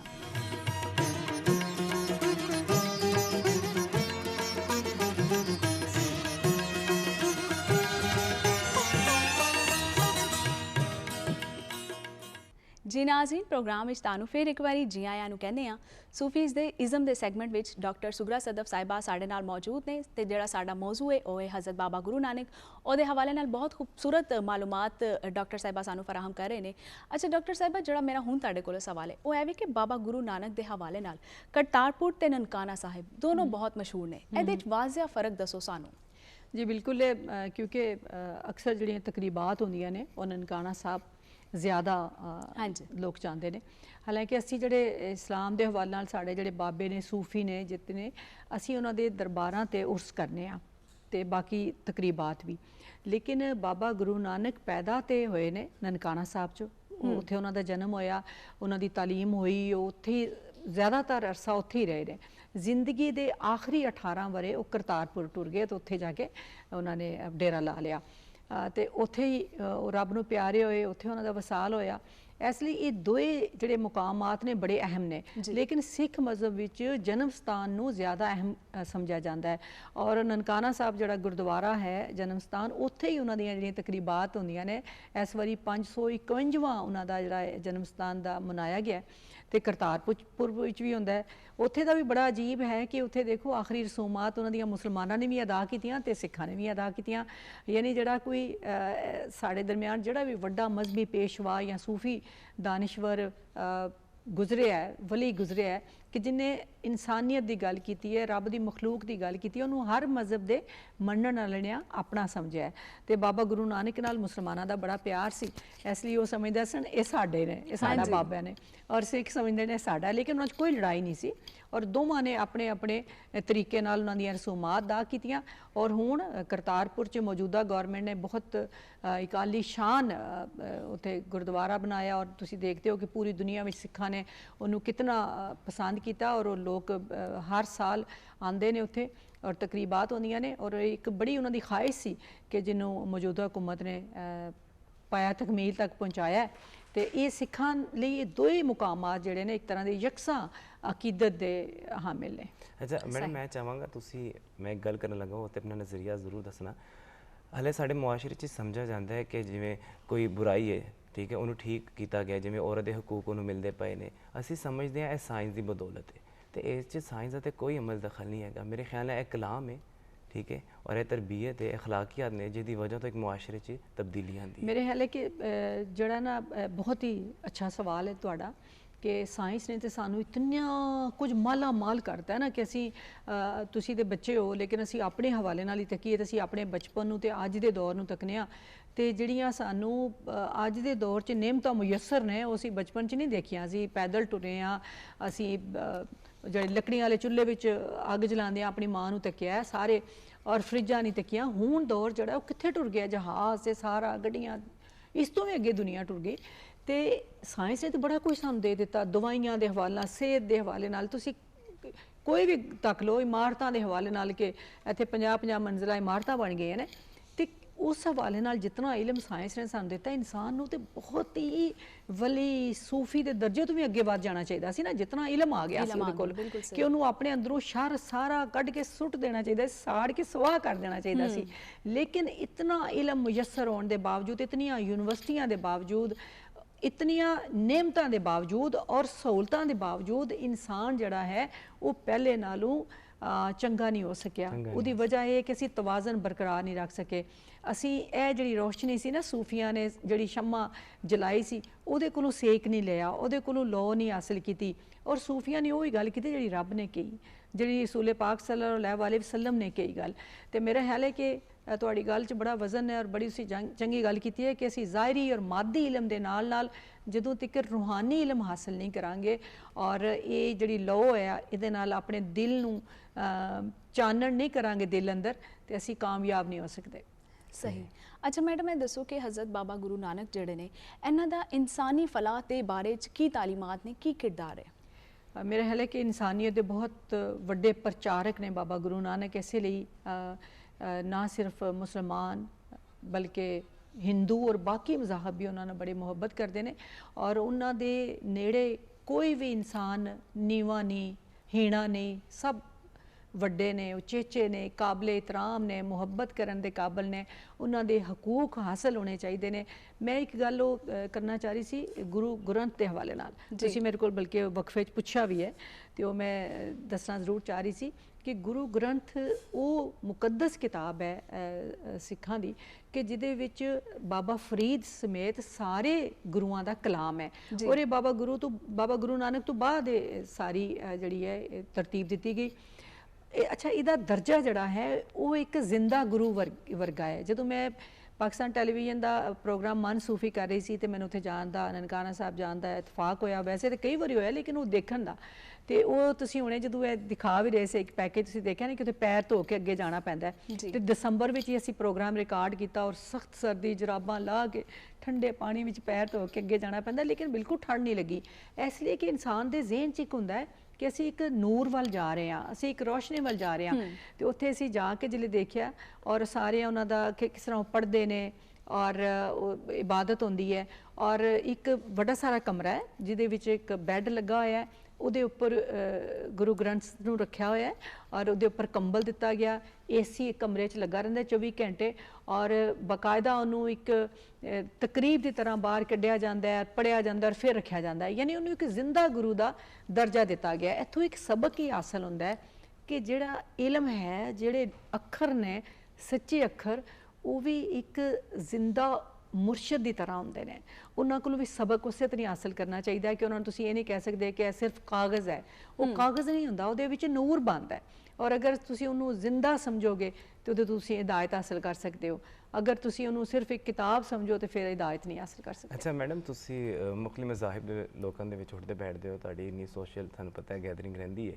ਮੈਂ ਤੁਹਾਨੂੰ ਪੁੱਛਣਾ ਚਾਹਾਂਗਾ ਕਿ ਅਗਰ ਵੇਖਿਆ ਜਾਏ ਕਿ ਉਹਨਾਂ ਦੇ ਪਿਆਰ ਮੁਹੱਬਤ 'ਚ ਕੋਈ ਫਰਕ ਹੈ ਕਿ ਉਹ ਬਾਬਾ ਗੁਰੂ ਨਾਨਕ ਨਾਲ ਵੱਧ ਕੇ ਜਾਂ ਘੱਟ ਕੇ ਪਿਆਰ ਕਰਦੇ ਨੇ? ਅਸੀਂ ਜਿਹੜਾ ਵੇਖਿਆ ਅਸੀਂ ਤੇ ਵੇਖਿਆ ਕਿ ਸਭ ਦਾ ਇੱਕ ਹੀ ਦਰਜਾ ਹੈ, ਉਹ ਸਾਰੇ ਇਹਨਾਂ ਨਾਲ ਬਹੁਤ ਪਿਆਰ ਕਰਦੇ ਨੇ। ਹਾਂ ਬਿਲਕੁਲ ਤੁਸੀਂ ਸਹੀ ਕਿਹਾ ਕਿ ਮੈਂ ਤੇ ਸੱਚੀ ਗੱਲ ਹੈ ਕਿ ਜਦੋਂ ਇੱਕ ਐਸਾ ਮਜ਼ਹਬੀ ਪੇਸ਼ਵਾ ਕਿ ਜਿਹੜਾ ਸ਼ਾਇਰ ਵੀ ਹੋਵੇ ਔਰ ਜਿਹਦੀ ਸ਼ਾਇਰੀ ਜਿਹੜੀ ਉਹ ਦਿਲ ਵਿੱਚ ਖੁੱਭਦੀ ਹੋਵੇ ਔਰ ਰੱਬ ਦੀ ਤੌਹੀਦ ਨਾਲ, ਰੱਬ ਦੀ ਮੁਹੱਬਤ ਨਾਲ ਜੁੜੀ ਹੋਵੇ, ਤੇ ਫਿਰ ਉਹਦੇ ਵੱਲ ਇੱਕ ਅਜੀਬ ਤਰ੍ਹਾਂ ਦੀ ਖਿੱਚ ਪੈਂਦੀ ਹੈ। ਔਰ ਫਿਰ ਜਦੋਂ ਤੁਸੀਂ ਉਹਨਾਂ ਦੇ ਵਿਚਾਰ ਜਾਣਦੇ ਹੋ ਕਿ ਉਹ ਇਨਸਾਨੀਅਤ ਨਾਲ ਮੁਹੱਬਤ ਕਰਨ ਵਾਲੇ ਨੇ, ਮਖਲੂਕ ਦੀ ਬਿਹਤਰੀ ਲਈ ਕੋਸ਼ਿਸ਼ ਕਰਦੇ ਨੇ, ਫਿਰਕਾ ਪ੍ਰਸਤੀ ਨੂੰ ਖਤਮ ਕਰਦੇ ਨੇ, ਜਿਹੜੇ ਲੋਕਾਂ ਨੂੰ ਥੱਲੇ ਸੁੱਟ ਦਿੱਤਾ ਜਾਂਦਾ ਹੈ, ਹੀਣਾ ਸਮਝਿਆ ਜਾਂਦਾ, ਉਹਨਾਂ ਨੂੰ ਗੱਲ ਨਾਲ ਲਾ ਲੈਂਦੇ ਨੇ। ਔਰ ਇਹ ਸਬਕ ਦੇਣਾ ਬੜੀ ਵੱਡੀ ਗੱਲ ਹੈ। ਤੇ ਫਿਰ ਇੱਕ ਤੁਹਾਡੇ ਅੰਦਰ ਆਪ ਹੀ ਅਕੀਦਤ ਦਾ, ਮੁਹੱਬਤ ਦਾ ਸੈਲਾਬ ਜਿਹੜਾ ਨਾ ਤੁਹਾਡੇ ਦਿਲ 'ਚ ਆਉਂਦਾ ਹੈ। ਤੇ ਮੈਂ ਮੁਖਤਲਿਫ ਮਜ਼ਾਹਬ ਦੇ ਲੋਕਾਂ ਨੂੰ, ਬੜੇ ਕਟਰ ਲੋਕਾਂ ਨੂੰ ਵੀ ਮੈਂ ਦੇਖਿਆ, ਲੇਕਿਨ ਜਦੋਂ ਗੱਲ ਹੁੰਦੀ ਹੈ ਬਾਬਿਆਂ ਦੀ ਤੇ ਉਹਨਾਂ ਦੇ ਦਿਲ ਵਿੱਚ, ਉਹਨਾਂ ਦੀ ਅੱਖਾਂ ਵਿੱਚ ਇਤਰਾਮ ਆ ਜਾਂਦਾ ਹੈ ਔਰ ਮੁਹੱਬਤ ਆ ਜਾਂਦੀ ਹੈ। ਇਸ ਲਈ ਮੈਂ ਸਮਝਦੀ ਹਾਂ ਕਿ ਇਹ ਜਿਹੜੇ ਲੋਕ ਨੇ, ਇਹ ਕਿਸੇ ਇੱਕ ਮਜ਼ਹਬ ਦੇ ਲੋਕਾਂ ਤਾਈਂ ਇਹਨਾਂ ਦਾ ਕਲਾਮ ਨਹੀਂ, ਇਹ ਸੁਣਾਇਆ ਹੈ ਨਾ, ਇਹ ਤਾਂ ਰੱਬ ਦਾ ਸੁਣਿਆ ਹੈ, ਇਹ ਪੂਰੀ ਇਨਸਾਨੀਅਤ ਲਈ ਸੁਣਿਆ ਹੈ ਕਿ ਇੱਕ ਨੂੰ ਮੰਨੋ ਔਰ ਇੱਕ ਜੋ ਫਿਰ ਕਹਿੰਦਾ ਉਹ ਤੇ ਫਿਰ ਸਭ ਲਈ ਪਤਾ ਹੈ ਕਿ ਰੱਬ ਦੀ ਮਖਲੂਕ ਇੱਕ ਹੈ, ਤੇ ਉਹਦੇ ਨਾਲ ਸਲੂਕ ਤੁਸੀਂ ਕੀ ਕਰਨਾ ਹੈ ਔਰ ਕਿਸ ਤਰ੍ਹਾਂ ਜ਼ਿੰਦਗੀ ਨੂੰ ਗੁਜ਼ਾਰਨਾ ਹੈ। ਔਰ ਇਹ ਜਿਹੜੀਆਂ ਨਿੱਕੀਆਂ ਨਿੱਕੀਆਂ ਸਾਡੀਆਂ ਸਮਾਜੀ ਦੁਸ਼ਮਣੀਆਂ, ਮੁਆਸ਼ਰਤੀ ਊਚ ਨੀਚ ਜਿਹੜੀ ਅਸੀਂ ਬਣਾਈ ਹੋਈ ਹੈ, ਛੋਟੇ ਛੋਟੇ ਮਸਲੇ ਨੇ, ਇਹਨਾਂ ਨੂੰ ਅਸੀਂ ਅਗਰ ਖਤਮ ਕਰ ਦਈਏ ਤਾਂ ਜ਼ਿੰਦਗੀ ਬੜੀ ਸੋਹਣੀ ਹੈ। ਲੇਕਿਨ ਅਗਰ ਇਹਨਾਂ ਨੂੰ ਅਸੀਂ ਲੈ ਕੇ ਹਰ ਵੇਲੇ ਅੰਦਰ ਆਪਣੇ ਇੱਕ ਨਫ਼ਰਤ, ਹਸਦ, ਪਰੇਸ਼ਾਨੀ, ਹੁਣ ਤੁਸੀਂ ਦੇਖੋ ਮੈਂ ਗੱਲ ਹੀ ਕੀਤੀ ਤੇ ਮੇਰੇ ਮੂੰਹ ਤੇ ਅਜੀਬ ਤਰ੍ਹਾਂ ਦੇ ਤਾਸਰਾਤ ਆ ਗਏ ਔਰ ਮੈਂ ਜਦੋਂ ਮੁਸਕਰਾ ਪਈ ਹਾਂ ਤੇ ਮੇਰੇ ਇੰਜ ਲੱਗਿਆ ਜਿਸ ਤਰ੍ਹਾਂ ਮੈਂ ਧੁੱਪ ਤੋਂ ਛਾਂ ਚ ਆ ਗਈ ਹਾਂ। ਇਹ ਸੂਫੀ ਕਹਿੰਦਾ ਕਿ ਆਪਣੇ ਆਪ ਨੂੰ ਛਾਂ ਬਣਾ ਲਓ ਲੋਕਾਂ ਲਈ, ਹਾਂਜੀ, ਕਿ ਲੋਕ ਜਿਹੜੇ ਧੁੱਪੇ ਨੇ ਤੁਹਾਡੇ ਨੇੜੇ ਆ ਜਾਣ। ਔਰ ਲੋਕ ਆਏ ਨੇੜੇ ਸੂਫੀਆਂ ਦੇ ਔਰ ਉਸ ਛਾਂ ਵਿੱਚ ਉਹਨਾਂ ਨੇ ਸੁੱਖ ਪਾਇਆ। ਔਰ ਫਿਰ ਇਹ ਲੰਗਰ ਤੁਸੀਂ ਦੇਖੋ, ਜਿਹੜਾ ਇਹਨਾਂ ਦਾ ਲੰਗਰ ਹੁੰਦਾ ਹੈ, ਬਾਬਾ ਗੁਰੂ ਨਾਨਕ ਤੇ ਵੀ ਤੁਸੀਂ ਅਗਰ ਕਦੇ ਗਏ ਹੋ ਤਾਂ ਤੁਹਾਨੂੰ ਉੱਥੇ ਲੰਗਰ ਹੁੰਦਾ ਦਾਲ, ਔਰ ਤੁਸੀਂ ਉਹ ਖਾਓ। ਇਹ ਵੀ ਇਹਨਾਂ ਦਾ ਇੱਕ ਖਾਸ ਹੈ ਕਿ ਉਹ ਲੰਗਰ ਚੱਲਦਾ ਰਹਿੰਦਾ ਹੈ ਔਰ ਸਭ ਲਈ ਹੈ, ਉਹ ਕਿਸੇ ਇੱਕ ਮਜ਼ਹਬ ਦੇ ਮੰਨਣ ਵਾਲੇ ਨਹੀਂ ਹੈ। ਜੋ ਵੀ ਬੰਦਾ ਜਾਂਦਾ ਹੈ ਉੱਥੇ ਜਾ ਕੇ ਲੰਗਰ ਖਾਂਦਾ ਹੈ। ਔਰ ਜਦੋਂ ਉਹਨਾਂ ਦੀਆਂ ਤਕਰੀਬਾਤ ਹੁੰਦੀਆਂ ਨੇ ਤੇ ਵੱਡੇ ਵੱਡੇ ਲੋਕ ਉੱਥੇ ਮੈਂ ਦੇਖੇ ਨੇ, ਯਾਨੀ ਕਿ ਜਿਹੜੇ ਬੜੇ ਹਿੰਦੁਸਤਾਨ ਤੋਂ, ਕੈਨੇਡਾ ਤੋਂ, ਇੰਗਲੈਂਡ ਤੋਂ ਲੋਕ ਆਏ ਹੁੰਦੇ ਨੇ, ਬੜੇ ਵੱਡੇ ਨਾਮਵਰ ਲੋਕ ਹੁੰਦੇ ਨੇ, ਉਹ ਖੁਦ ਪਕਾ ਰਹੇ ਹੁੰਦੇ ਨੇ, ਉਹ ਖੁਦ ਪਕਾ ਰਹੇ ਹੁੰਦੇ ਨੇ, ਕਿਉਂਕਿ ਬਾਬਿਆਂ ਦਾ ਇਹ ਹੀ ਹੈ ਕਿ ਆਪਣੇ ਆਪ ਨੂੰ ਆਮ ਲੋਕਾਂ ਜਿਹਾ ਸਮਝੋ। ਉੱਥੇ ਨਾ ਕਹੋ ਕਿ ਮੈਂ ਗਿਆ ਤਾਂ ਮੇਰੇ ਲਈ ਕੁਰਸੀ ਰੱਖੋ ਤੇ ਬਾਕੀ ਥੱਲੇ ਬੈਠੇ ਨੇ, ਉਹ ਜਿੱਥੇ ਸਭ ਬੈਠੇ ਨੇ ਉੱਥੇ ਹੀ ਬੈਠੋ। ਇਨਸਾਨੀਅਤ ਦਾ ਬੇਸਿਕਲੀ ਉਹ ਦਰਦ ਸਭ ਇਨਸਾਨੀਅਤ ਦਾ ਦਿੰਦੇ ਨੇ। ਅੱਛਾ ਮੈਡਮ, ਤੁਸੀਂ ਆਪਣੀ ਗੱਲਬਾਤ ਗੁਰੂ ਗ੍ਰੰਥ ਦੇ ਹਵਾਲੇ ਨਾਲ ਗੱਲ ਕੀਤੀ, ਉਹਦੇ ਬਾਰੇ ਚ ਵੀ ਥੋੜਾ ਦੱਸੋ ਸਾਨੂੰ। ਮੈਂ ਜਿਸ ਤਰ੍ਹਾਂ ਪਹਿਲਾਂ ਤੁਹਾਨੂੰ ਦੱਸਿਆ ਨਾ ਕਿ ਉਹ ਜ਼ਿੰਦਾ ਗੁਰੂ ਹੈ, ਜਿਹੜੇ ਸਿੱਖ ਮਤ ਵਿੱਚ ਗੁਰੂ ਗ੍ਰੰਥ ਨੂੰ ਜ਼ਿੰਦਾ ਗੁਰੂ ਕਿਹਾ ਗਿਆ। ਵੈਸੇ ਤੇ ਉਹਨਾਂ ਦੇ ਜਿਹੜੇ ਬਾਕੀ ਗੁਰੂਆਂ ਸਾਰਿਆਂ ਦਾ ਕਲਾਮ ਇਹਦੇ ਵਿੱਚ ਹੈ, ਇੱਕ ਬੜੀ ਵੱਡੀ ਮਾਸ਼ਾਅੱਲਾ ਮੁਕੱਦਸ ਕਿਤਾਬ ਹੈ। ਔਰ ਅਸੀਂ ਇਸ ਹਵਾਲੇ ਨਾਲ ਵੀ ਇੱਕ ਜਿਹੜੀ ਸ਼ੁਕਰਗੁਜ਼ਾਰ ਹਾਂ ਬਾਬਾ ਗੁਰੂ ਨਾਨਕ ਦੇ ਕਿ ਉਹਨਾਂ ਦੀ ਵਜ੍ਹਾ ਤੋਂ ਬਾਬਾ ਫਰੀਦ ਦਾ ਕਲਾਮ ਮਹਿਫੂਜ਼ ਹੋਇਆ, ਉਹ ਵੀ ਇਸ ਕਿਤਾਬ ਵਿੱਚ ਸ਼ਾਮਿਲ ਹੈ। ਔਰ ਮੁਸਲਮਾਨਾਂ ਦੀ ਔਰ ਜਿਹੜੀ ਸਿੱਖਾਂ ਦੇ ਦਰਮਿਆਨ ਇੱਕ ਸਾਂਝ ਹੈ, ਇੱਕ ਮੁਹੱਬਤ ਦਾ ਸਿਲਸਿਲਾ, ਉਹ ਵੀ ਇਸ ਹਵਾਲੇ ਨਾਲ ਵੀ ਤੁਸੀਂ ਦੇਖੋ ਕਿ ਜਿਹੜਾ ਉਹਨਾਂ ਦਾ ਅੰਮ੍ਰਿਤਸਰ 'ਚ ਉਹਨਾਂ ਦੀ ਮੁਕੱਦਸ ਹੈ ਆਪਣਾ ਇਮਾਰਤ, ਉਹਦਾ ਸਾਡੇ ਬਾਬਾ ਜੀ ਜਿਹੜੇ ਲਾਹੌਰ ਵਾਲੇ ਨੇ ਮੀਆਂ ਮੀਰ, ਉਹਨਾਂ ਨੇ ਸੰਗੇ ਬੁਨਿਆਦ ਰੱਖਿਆ। ਅੱਛਾ ਮੈਡਮ, ਹੁਣ ਅਸੀਂ ਵੇਖੀਏ ਤੇ ਸਾਡੇ ਬਜ਼ੁਰਗ ਕਹਿੰਦੇ ਨੇ ਕਿ ਸਾਡਾ ਹਾਲ ਜਿਹੜਾ ਹੈ ਉਹ ਅਫਰੀਕਾ ਦੇ ਜੰਗਲਾਂ ਵਾਂਗੂ ਹੋ ਗਿਆ, ਅਸੀਂ ਇੱਕ ਦੂਜੇ 'ਚ ਇੰਝ ਫਸ ਕੇ ਰਹਿ ਗਏ ਹਾਂ। ਤੇ ਤੁਹਾਨੂੰ ਲੱਗਦਾ ਕਿ ਅਗਰ ਨਿਸਾਬ ਦੇ ਵਿੱਚ ਅਸੀਂ ਸੂਫੀਆ ਦਾ ਕਲਾਮ ਸ਼ਾਮਿਲ ਕਰ ਲਈਏ ਤੇ ਉਹ ਗੁੰਝਲਾਂ ਨੂੰ ਖੋਲਿਆ ਜਾ ਸਕਦਾ ਹੈ? ਬਿਲਕੁਲ, ਮੇਰੇ ਹਾਲ ਹੈ ਕਿ ਇਖਲਾਕੀ ਜਿਹੜੀ ਤਾਲੀਮ ਹੈ ਨਾ, ਜਦੋਂ ਤੱਕ ਤੁਸੀਂ ਇਖਲਾਕੀ ਤਾਲੀਮ ਨਹੀਂ ਦਿਓਗੇ ਤੇ ਲੋਕਾਂ ਦੇ ਅੰਦਰ ਉਹ ਹੈਵਾਨੀਅਤ ਔਰ ਦਰਿੰਦਗੀ ਖਤਮ ਨਹੀਂ ਕੀਤੀ ਜਾ ਸਕਦੀ। ਇਖਲਾਕੀਆਤ ਜਿਹੜੀ ਹੈ ਉਹ ਹੀ ਇਨਸਾਨ ਨੂੰ ਇਨਸਾਨ ਬਣਾਉਂਦੀ ਹੈ।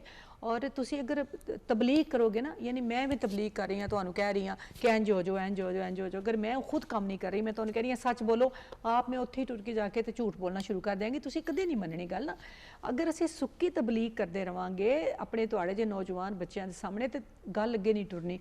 ਸੂਫੀਆਂ ਨੇ ਕਿਉਂਕਿ ਅਮਲੀ ਨਮੂਨਾ ਪੇਸ਼ ਕੀਤਾ ਨਾ ਇਖਲਾਕੀ ਹਵਾਲੇ ਨਾਲ, ਇਸ ਲਈ ਸੂਫੀਆਂ ਦੇ ਕਲਾਮ ਨੂੰ ਅਗਰ ਅਸੀਂ ਆਪਣੇ ਨਿਸਾਬ ਦਾ ਹਿੱਸਾ ਬਣਾਵਾਂਗੇ ਤੇ ਉਹਨਾਂ ਦੀ ਜ਼ਿੰਦਗੀ ਦੇ ਬਾਰੇ 'ਚ ਲੋਕਾਂ ਨੂੰ ਦੱਸਾਂਗੇ ਤੇ ਸਾਡੇ ਬੱਚੇ ਜਿਹੜੇ ਨੇ ਉਹ ਵੀ ਉਸ ਪਾਸੇ ਟੁਰਨਗੇ ਔਰ ਉਹਨਾਂ ਨੂੰ ਪਤਾ ਲੱਗੇਗਾ ਕਿ ਕਿਸੇ ਜਿਸ ਤਰ੍ਹਾਂ ਮੀਆਂ ਮੁਹੰਮਦ ਬਖਸ਼ ਦਾ ਉਹ ਕਹਿੰਦੇ ਦੁਸ਼ਮਣ ਮਰੇ ਤੇ ਖੁਸ਼ੀ ਨਾ ਕਰੀਏ, ਸਜਣਾ ਵੀ ਮਰ ਜਾਣਾ।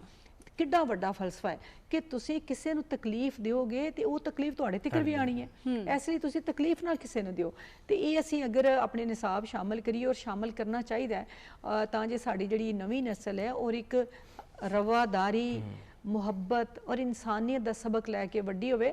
ਔਰ ਅਸੀਂ ਜਦੋਂ ਇਹ ਗੱਲ ਕਰਨੇ ਆ ਕਿ ਤਸਵੁਫ ਨੂੰ ਸ਼ਾਮਿਲ ਕਰੋ ਤਾਂ ਅਸੀਂ ਕੋਈ ਹੋਰ ਗੱਲ ਨਹੀਂ ਕਰ ਰਹੇ, ਇਹ ਵੀ ਇਸਲਾਮ ਦੀ ਗੱਲ ਹੈ, ਕਿਉਂਕਿ ਇਸਲਾਮ ਤੋਂ ਹੀ ਸਾਰੀਆਂ ਕਦਰਾਂ ਫੁੱਟੀਆਂ ਨੇ ਔਰ ਇਹ ਸੂਫੀਆਂ ਨੇ ਜੋ ਕੋਈ ਦਰਸ ਲਿਆ ਇਸਲਾਮ ਤੋਂ ਹੀ ਲਿਆ।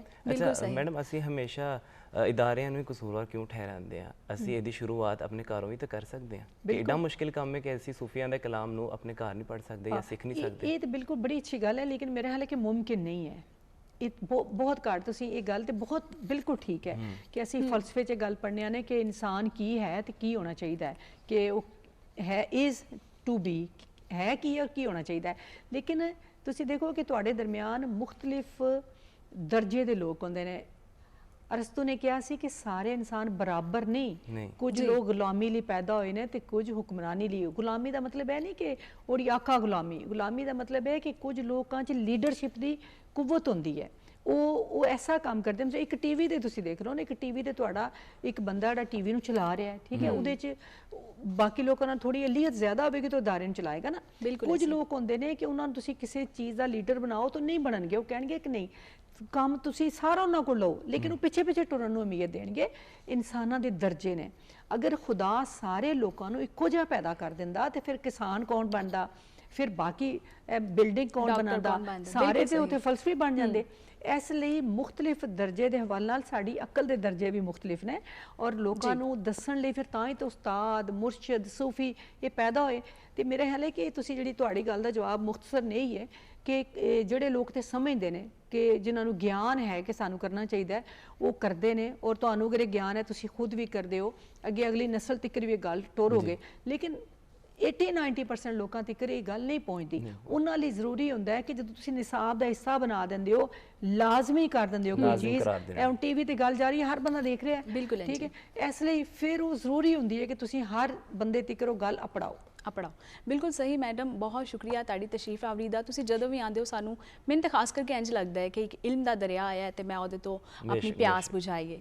ਤੇ ਬਹੁਤ ਸ਼ੁਕਰੀਆ ਤੁਹਾਡੀ ਤਸ਼ਰੀਫ ਆਵਰੀ ਦਾ। ਹੁਣ ਇੱਥੇ ਵਕਤ ਹੋਇਆ ਬ੍ਰੇਕ ਦਾ, ਲੇਕਿਨ ਬ੍ਰੇਕ ਤੋਂ ਜਾਣ ਤੋਂ ਪਹਿਲੇ ਅਸੀਂ ਤੁਹਾਨੂੰ ਇੱਕ ਪਿਆਰਾ ਜਿਹਾ ਗਾਣਾ ਸੁਣਾਵਾਂਗੇ ਤੇ ਮੈਡਮ ਨੂੰ ਵੀ ਸੁਣਾਵਾਂਗੇ ਤੇ ਬ੍ਰੇਕ ਤੋਂ ਵਾਪਸ ਆਵਾਂਗੇ। ਤੁਸੀਂ ਕਿਤੇ ਨਹੀਂ ਜਾਣਾ।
ਬਹੁਤ ਪਹਿਲੇ ਮਲਕਵਾਲ ਮੰਡੀ ਬਹਾਵਲਦੀਨ ਤੋਂ ਇੱਕ ਨੌਜਵਾਨ ਅੱਖਾਂ 'ਚ ਸੁਪਨੇ ਸਜਾਏ ਲਾਹੌਰ ਆਇਆ। ਅਜ਼ਮ ਦਾ ਪੁਖਤਾ ਸੀ, ਇਰਾਦਾ ਮਜ਼ਬੂਤ ਸੀ, ਇੱਕ ਵੱਡਾ ਫਨਕਾਰ ਬਣਨਾ ਚਾਹੁੰਦਾ ਸੀ। ਤੇ ਜਦੋਂ ਰੱਬ ਦਾ ਕਰਮ ਹੋਇਆ ਤੇ ਫਿਰ ਉਹਦੀ ਆਵਾਜ਼ ਦੀ ਪੂਰੀ ਦੁਨੀਆ ਦੀਵਾਨੀ ਹੋ ਗਈ। ਫੋਕ ਮੌਸੀਕੀ ਹੋਵੇ ਜਾਂ ਗਜ਼ਲ ਦੀ ਗਾਇਕੀ, शौकत अली साहब ਦਾ फन सर चढ़ कर बोलिया। जी हाँ बिल्कुल नाज़रीन, शौकत अली साहब पाकिस्तान फिल्म इंडस्ट्री ते पाकिस्तान म्यूजिक इंडस्ट्री का एक ऐसा नाम है जिन्हों हर कोई जानता है। 1981 ਦੇ ਵਿੱਚ ਇਹਨਾਂ ਨੂੰ PTV ਅਵਾਰਡ ਮਿਲਿਆ ਤੇ 1991 ਦੇ ਵਿੱਚ ਇਹਨਾਂ ਦੀ ਮੌਸੀਕੀ ਵਾਸਤੇ ਖਿਦਮਤ ਦੀ ਬਦੌਲਤ ਪਾਕਿਸਤਾਨ ਗਵਰਨਮੈਂਟ ਨੇ ਇਹਨਾਂ ਨੂੰ ਪ੍ਰਾਈਡ ਆਫ ਪਰਫਾਰਮੈਂਸ ਨਾਲ ਵੀ ਨਵਾਜ਼ਿਆ। ਅੱਜ ਉਹਨਾਂ ਨੂੰ ਖਰਾਜ ਤਹਿਸੀਨ ਪੇਸ਼ ਕਰਨ ਵਾਸਤੇ ਸਾਡੇ ਨਾਲ ਬਹੁਤ ਮੁਅੱਜ਼ਜ਼ ਤੇ ਸੋਨੇ ਪਰੋਣੇ ਸਾਡੇ ਨਾਲ ਮੌਜੂਦ ਨੇ। ਸਾਡੇ ਨਾਲ ਤਸ਼ਰੀਫ ਰੱਖਦੇ ਨੇ ਜਨਾਬ ਮੁਜਾਹਿਦ ਹੁਸੈਨ ਸਾਹਿਬ। अस्सलाम वालेकुम सर, प्रोग्राम ਵਿੱਚ ਜੀ ਆਇਆਂ ਨੂੰ। ਉਹਨਾਂ ਦੇ ਨਾਲ ਤਸ਼ਰੀਫ ਰੱਖਦੇ ਨੇ ਜਨਾਬ ਆਸਿਫ ਜਾਵੇਦ ਸਾਹਿਬ। ਸਰ ਤੁਹਾਨੂੰ ਵੀ ਜੀ ਆਇਆਂ ਨੂੰ। शुक्रिया।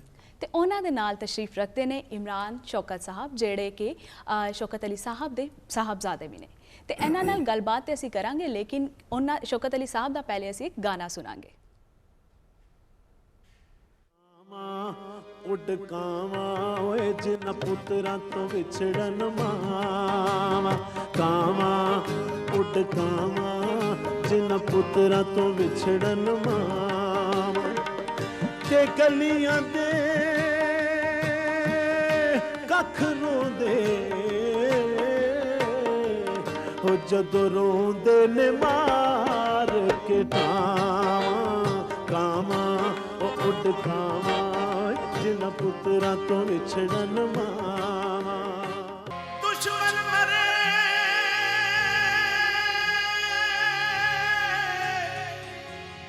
ਉਹਦੇ ਖੁਸ਼ੀ ਨਾ ਕਰੀਏ, ਉਹ ਸਜਣਾ ਵੀ ਮਰ ਜਾਣਾ।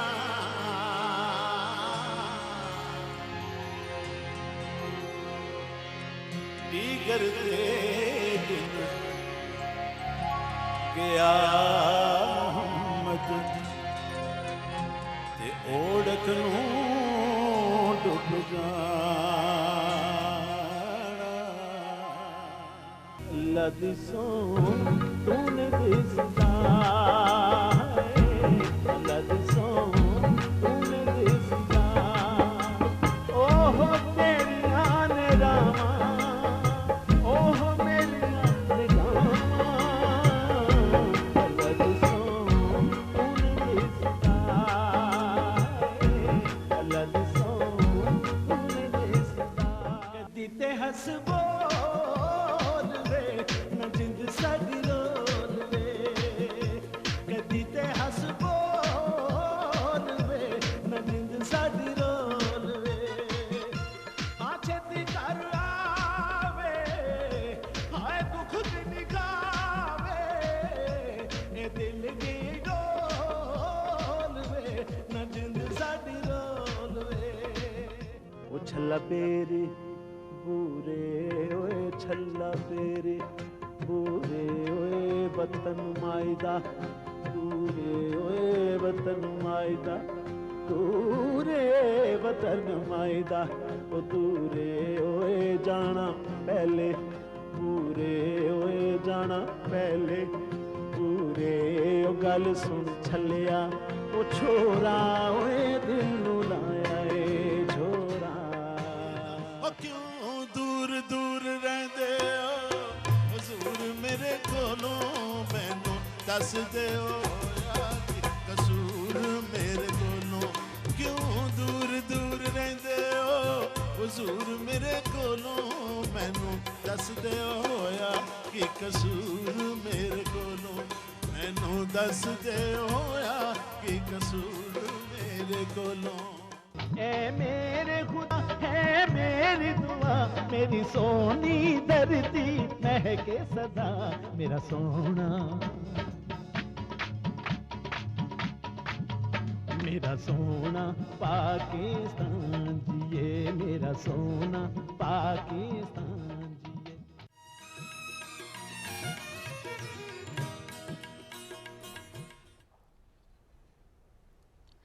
ਜਿਸ ਤੁਸੀਂ ਦੇਖਿਆ ਨਾਜ਼ਰੀਨ ਕਿ ਕਿਸ ਤਰ੍ਹਾਂ ਕਿੱਡਾ ਸੋਹਣਾ ਪੈਕੇਜ ਜਿਹੜਾ ਹੈ ਉਹ ਸ਼ੌਕਤ ਅਲੀ ਦਾ ਤੁਹਾਨੂੰ ਅਸੀਂ ਵਿਖਾਇਆ।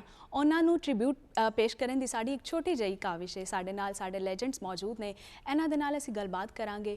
ਸ਼ੌਕਤ ਅਲੀ ਸਾਹਿਬ ਜਿਹੜੇ ਉਹਨਾਂ ਦੇ ਸਾਹਿਬਜ਼ਾਦੇ ਵੀ ਨੇ, ਮੇਰਾ ਸਭ ਤੋਂ ਪਹਿਲਾ ਸਵਾਲ ਤੁਹਾਡੇ ਕੋਲ ਹੋਵੇ ਉਹ ਐਵੇਂ ਇਮਰਾਨ ਅਲੀ ਸਾਹਿਬ ਜਿਹੜੇ ਸ਼ੌਕਤ ਸਾਹਿਬ ਦੇ ਸਾਹਿਬਜ਼ਾਦੇ ਨੇ, ਮੇਰਾ ਸਭ ਤੋਂ ਪਹਿਲਾ ਸਵਾਲ ਤੁਹਾਡੇ ਕੋਲ ਹੈ ਵੇ ਕਿ ਸ਼ੌਕਤ ਸਾਹਿਬ ਨੂੰ ਤੇ ਅਸੀਂ ਨਾਮਵਰ ਗੁਲੂਕਾਰ ਤੇ ਫਨਕਾਰ ਦੇ ਤੌਰ ਤੇ ਸਭ ਜਾਣਦੇ ਹਾਂ।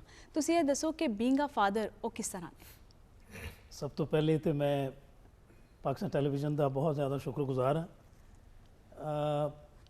ਮੈਂ ਸਮਝਦਾ ਕਿ ਕਿਸੇ ਵੀ ਔਲਾਦ ਵਾਸਤੇ, ਜੀ ਨਾ ਸਿਰਫ ਮੇਰੇ ਲਈ, ਕਿਸੇ ਵੀ ਔਲਾਦ ਵਾਸਤੇ ਮਾਂ-ਬਾਪ ਸਭ ਤੋਂ ਵੱਡੀ ਇਨਸਪੀਰੇਸ਼ਨ ਹੁੰਦੇ ਨੇ। ਬਿਲਕੁਲ ਸਹੀ। ਔਰ ਜਿਸ ਤਰ੍ਹਾਂ ਅਸੀਂ ਵੇਖਿਆ ਆਪਣੇ ਵਾਲਿਦ ਸਾਹਿਬ ਨੂੰ ਸ਼ਾਇਰੀ ਕਰਦਿਆਂ, ਕੰਪੋਜੀਸ਼ਨ ਬਣਾਉਂਦਿਆਂ, ਮਤਲਬ ਸਾਰੀ ਜ਼ਿੰਦਗੀ ਉਹਨਾਂ ਦਾ ਜਿਹੜਾ ਸਕੋਰ ਹੈ ਜ਼ਿੰਦਗੀ ਦਾ, ਜਿਹਨੇ ਸ਼ੌਕਤ ਅਲੀ ਨੂੰ ਸ਼ੌਕਤ ਅਲੀ ਬਣਾਇਆ, ਉਹਨਾਂ ਦੀ ਪਹਿਚਾਨ, ਉਹਨਾਂ ਦੀ ਆਵਾਜ਼, ਉਹਨਾਂ ਦਾ ਸਟਾਈਲ, ਉਹ ਮਤਲਬ ਸਾਰੀ ਜ਼ਿੰਦਗੀ 90 to 95% ਉਹਨਾਂ ਦਾ ਜਿਹੜਾ ਆਪਣਾ ਇਮੇਜ ਦੁਨੀਆ ਦੇ ਵਿੱਚ ਔਰ ਪਹਿਚਾਨ ਜਿਹੜੀ ਬਣੀ, ਉਹਨਾਂ ਦੇ ਆਪਣੇ ਲਿਖੇ ਗੀਤ, ਉਹਨਾਂ ਦੀ ਮੋਸਟਲੀ ਉਹਨਾਂ ਦੀ ਆਪਣੀ ਕੰਪੋਜੀਸ਼ਨਸ ਔਰ ਆਪਣਾ ਜਿਹੜਾ ਮੁxtਲਿਫ ਅੰਦਾਜ਼ੇ ਗਾਇਕੀ। ਹਾਂਜੀ। ਔਰ ਇਹਨਾਂ ਸਾਰੀਆਂ ਚੀਜ਼ਾਂ ਨੂੰ ਬਹੁਤ ਜ਼ਿਆਦਾ ਇਹਨਾਂ ਤੋਂ ਮੁਤਾਸਰ ਹੋਇਆ ਮੈਂ। ਇੱਕ ਅਜ਼ੀਮ ਬਾਪ ਆਪਣੇ ਅਰੂਜ ਦੇ ਜ਼ਮਾਨੇ ਤੋਂ ਲੈ ਕੇ ਤੇ ਅੱਜ ਤੱਕ ਵੀ ਉਹ ਇਸੇ ਤਰ੍ਹਾਂ ਨਾਲ ਰਹੇ ਨੇ, ਅਲਹਮਦੁਲਿਲਾ ਹੁਣ ਤੱਕ ਵੀ ਇੱਕ ਦੋਸਤ ਬਣ ਕੇ ਸਕੂਲ ਛੱਡਣ ਜਾਂਦੇ ਰਹੇ, ਸਕੂਲ ਲੈਣ ਜਾਂਦੇ ਰਹੇ, ਤਮਾਮ ਤਰ ਮਸਰੂਫੀਆਤ ਨੂੰ ਇੱਕ ਪਾਸੇ ਰੱਖ ਕੇ ਸ਼ੋਜ਼ ਤੋਂ ਲੇਟ ਆਣਾ, ਉਹਦੇ ਬਾਵਜੂਦ अर्ਲੀ ਮਾਰਨਿੰਗ ਖੁਦ ਉਹਨਾਂ ਨੇ ਛੱਡਣ ਜਾਣਾ ਔਰ ਖੁਦ ਸਾਨੂੰ ਲੈਣ ਜਾਣਾ। ਵਾਹ। ਤੇ ਉਸ ਤੋਂ ਇਲਾਵਾ ਵੀ ਸਫ਼ਰ ਉਹਨਾਂ ਨਾਲ ਬਹੁਤ ਜ਼ਿਆਦਾ ਕੀਤਾ, ਇੰਗਲੈਂਡ, ਅਮਰੀਕਾ ਔਰ ਬਹੁਤ ਸਾਰੇ ਮਮਾਲਿਕ ਦੇ ਵਿੱਚ, ਅਰਬ ਕੰਟਰੀਜ਼ ਦੇ ਵਿੱਚ ਉਹਨਾਂ ਨਾਲ ਰਹਿਣ ਦਾ, ਉਹਨਾਂ ਨਾਲ ਪ੍ਰੋਗਰਾਮ ਕਰਨ ਦਾ, ਉਹਨਾਂ ਨਾਲ ਪਰਫਾਰਮ ਕਰਨ ਦਾ ਮੌਕਾ ਮਿਲਿਆ। ਤੇ ਮੈਂ ਨਾ ਸਿਰਫ ਇੱਕ ਬਤੌਰ ਇੱਕ ਅਜ਼ੀਮ ਬਾਪ, ਇੱਕ ਫਨਕਾਰ, ਮਤਲਬ ਤਮਾਮ ਜ਼ਿੰਦਗੀ ਦੇ ਪਹਿਲੂਆਂ ਦੇ ਵਿੱਚ ਮੈਂ ਉਹਨਾਂ ਨੂੰ ਆਪਣਾ ਆਈਡੀਅਲ ਤਸਵਰ ਕੀਤਾ ਔਰ ਬਹੁਤ ਕੁਝ ਸਿੱਖਿਆ ਉਹਨਾਂ ਕੋਲੋਂ ਅਲਹਮਦੁਲਿਲਾ। ਆਸਿਫ ਜਵੇਦ ਸਾਹਿਬ, ਮੁਹੱਬਤ ਦਾ ਇਹ ਦਰਜਾ ਜਦੋਂ ਉੱਥੇ ਪੈ ਕੇ ਚੱਲਿਆ ਤੇ ਤੁਹਾਡੀਆਂ ਅੱਖਾਂ ਤੇ ਨਮ ਹੋ ਗਈਆਂ ਸੀ। ਮੈਂ ਚਾਹਾਂਗਾ ਕਿ ਤੁਸੀਂ ਆਪਣੀ ਮੁਹੱਬਤ ਦਾ ਇਜ਼ਹਾਰ ਕਰੋ ਉਹਨਾਂ ਲਈ।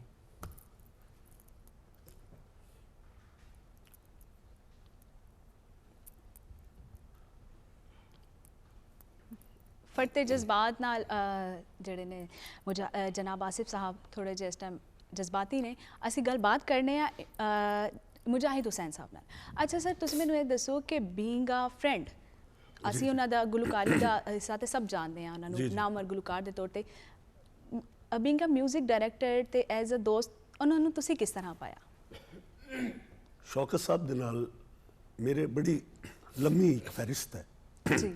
ਮੈਂ ਜਦੋਂ ਕਰਾਚੀ ਪੜ੍ਹਦਾ ਸਾਂ ਤੇ ਉਹ ਵੀ ਉੱਥੇ ਉਰਦੂ ਕਾਲਜ 'ਚ ਪੜ੍ਹਦੇ ਸਨ ਔਰ ਉਹ ਐਸਾ ਇੱਕ ਦੌਰ ਸੀ ਸਾਡਾ ਵੀ ਕੈਲੰਡਰਾ ਜਿਹਾ ਦੌਰ ਸੀ ਤੇ ਇਹ ਵੀ ਬੜੇ ਨੌਜਵਾਨੀ 'ਚ।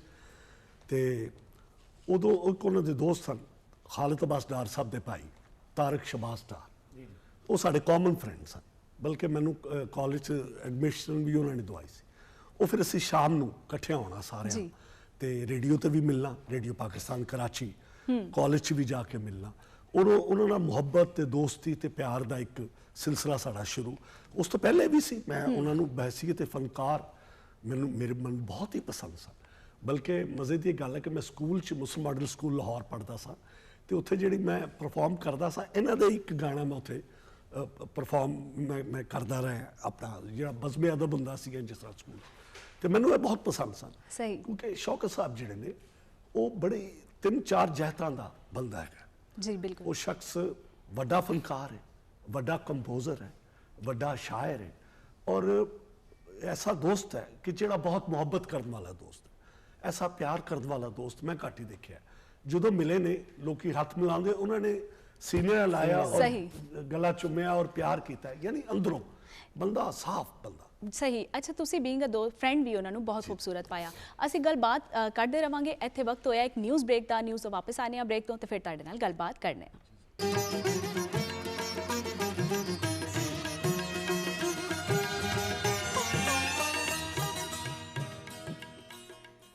ਜੀ ਨਾਜ਼ਰੀਨ, ਇੱਕ ਵਾਰ ਫਿਰ ਪ੍ਰੋਗਰਾਮ ਵਿੱਚ ਤੁਹਾਨੂੰ ਜੀ ਆਇਆਂ ਨੂੰ ਕਹਿੰਦੇ ਆ। ਇਹ ਵੇਲਾ ਹੈ ਸਾਡੇ ਤੀਜੇ ਤੇ ਅਹਿਮ ਸੈਗਮੈਂਟ ਦਾ। ਬ੍ਰੇਕ ਤੋਂ ਪਹਿਲੇ ਵੀ ਇਸ ਹਵਾਲੇ ਨਾਲ ਗੱਲਬਾਤ ਹੋ ਰਹੀ ਸੀ। ਨਾਮਵਰ ਗੁਲੂਕਾਰ ਸ਼ੌਕਤ ਅਲੀ ਸਾਹਿਬ ਨੂੰ ਟ੍ਰਿਬਿਊਟ ਪੇਸ਼ ਕਰਨ ਦੀ ਸਾਡੀ ਇੱਕ ਛੋਟੀ ਜਿਹੀ ਕੋਸ਼ਿਸ਼ ਹੈ।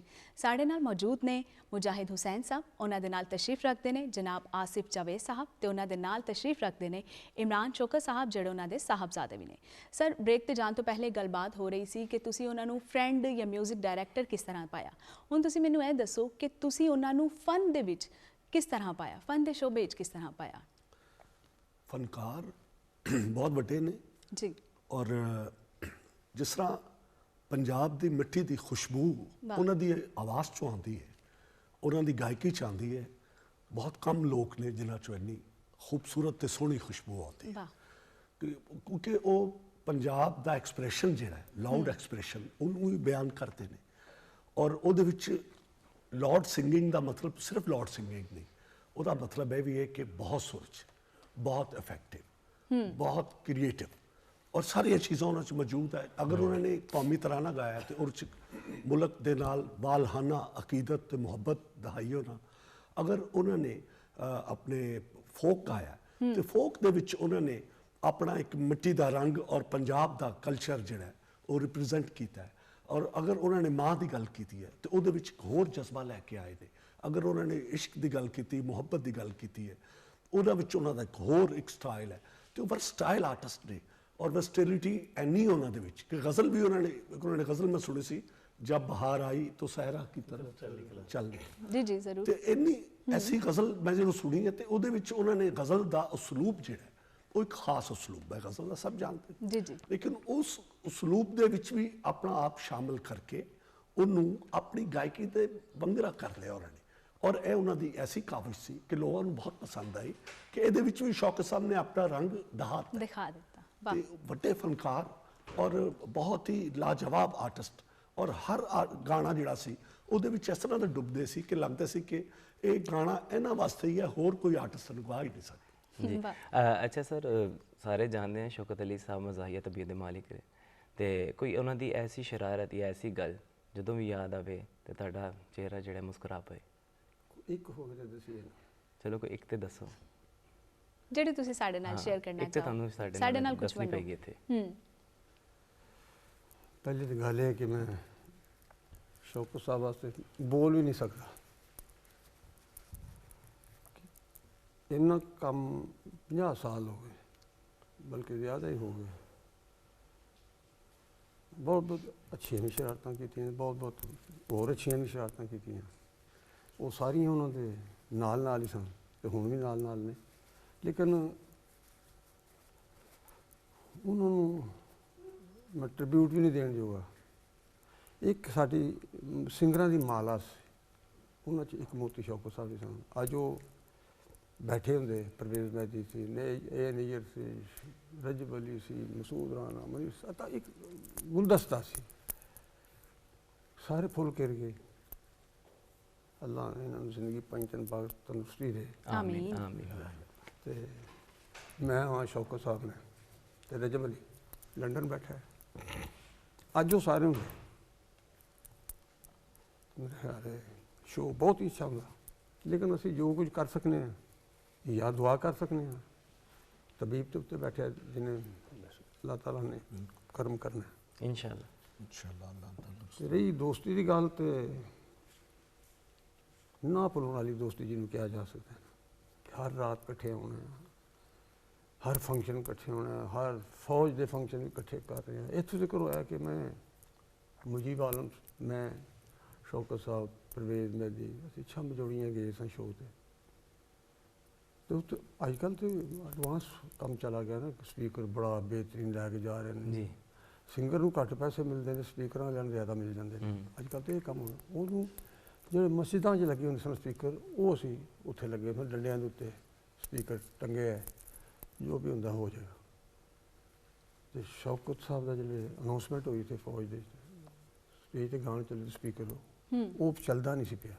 ਅੱਛਾ। ਜਿਹੜਾ ਸਪੀਕਰ ਜਿਹਦੇ ਅਸੀਂ ਸੁਣਦੇ ਵੇ ਸਾਂ ਸਾਡੇ ਸਾਹਮਣੇ। ਮੈਂ ਨਾ ਤੇ ਮੈਂ ਬੋਲ ਸਕਦਾ ਕਿਹਨੂੰ ਕਹੂੰ। ਮੈਂ ਇਹਨੂੰ ਤੇਜੀ ਨੂੰ ਕਿਹਾ, ਮੈਂ ਕਿਹਾ ਪਰਵੇਜ਼ ਯਾਰ ਹੈ ਸਪੀਕਰ ਪਾ ਬੋਲ ਰਿਹਾ। ਕਹਿੰਦਾ ਕੋਈ ਗੱਲ ਨਹੀਂ। ਮੈਂ ਕਿਹਾ ਨਹੀਂ। ਮੈਂ ਕਿਹਾ ਤੂੰ ਥੱਲੇ ਖਲੋ, ਮੈਂ ਤੇਰੇ ਉੱਤੇ ਖਲੋ ਕੇ ਸਪੀਕਰ ਸਿੱਧਾ ਕਰਾਂ, ਇਹ ਚੱਲਦਾ ਪਿਆ ਕਿਉਂ ਨਹੀਂ।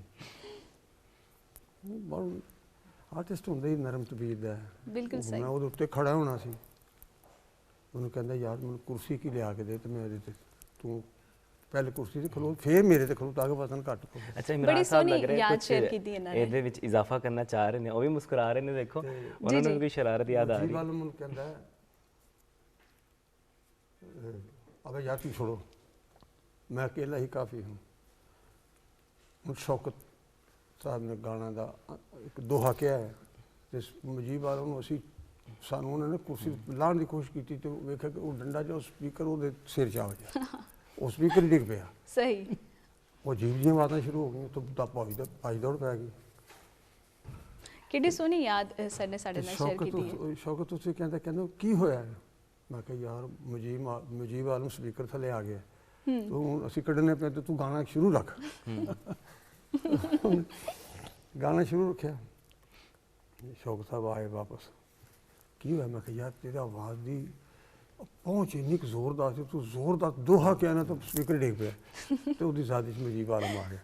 ਅਸੀਂ ਲਾਹੌਰ ਤੱਕ ਵਾਪਸ ਆਏ ਜਿਹੜੇ ਤੇ ਸਾਰੇ ਰਾਹ ਮੁਜੀਬ ਆਲਮ ਨੂੰ ਇਹ ਠੇਕ ਦੇ ਰਹੇ ਕਿ ਯਾਰ ਤੂੰ ਆਵਾਜ਼ ਦਾ ਦਬਦਬਾ ਮਤਲਬ ਤੇਰੇ ਤੇ ਇੰਨਾ ਪੈ ਗਿਆ ਸੀ ਕਿ ਤੂੰ ਨਹੀਂ ਸਪੀਕਰ ਹੀ ਡਿੱਗ ਗਿਆ। ਸਟਰੋਂਗ ਸੀ ਕਿ ਸਰ ਸਪੀਕਰ ਕਿੰਨੀ ਸੋਹਣੀ ਯਾਦ ਸਰ ਨੇ ਸਾਡੇ ਨਾਲ ਸ਼ੇਅਰ ਕੀਤੀ ਹੈ। ਤੁਸੀਂ ਵੀ ਕੋਈ ਐਸੀ ਯਾਦ ਸ਼ੇਅਰ ਕਰੋ ਸਾਡੇ ਮੈਂ ਨਾਲ। ਇਸੇ ਗੱਲ ਨੂੰ ਥੋੜਾ ਜਿਹਾ ਅੱਗੇ ਵਧਾਵਾਂਗਾ, ਕਿਉਂਕਿ ਉਹਨਾਂ ਦੀ ਸ਼ਖਸੀਅਤ ਸ਼ੁਰੂ ਤੋਂ ਹੀ ਨਾ ਬਹੁਤ ਪਿਆਰ ਕਰਨ ਵਾਲੇ ਤੇ ਹੈ ਨੇ, ਚੁਲਬੁਲੇ ਆਪਣੇ तमाम ਦੋਸਤਾਂ ਦੇ ਨਾਲ ਜੀ, ਕਿ ਪਿੰਡੀ ਲਿਆਕਤ ਹਾਲ 'ਚ ਪ੍ਰੋਗਰਾਮ ਸੀ ਔਰ ਜਨਤ ਜ਼ਾਉਲਾ ਸਾਹਿਬ तशरीफ़ फरमा सन, तो लाइट चली गई तो जनरल साहब थोड़ा जना अगे चले गए अपनी कैबिनेट के नाल उठ के, तो वालिद साहब गा रहे सन, ये गा के आए बगैर साउंड तो।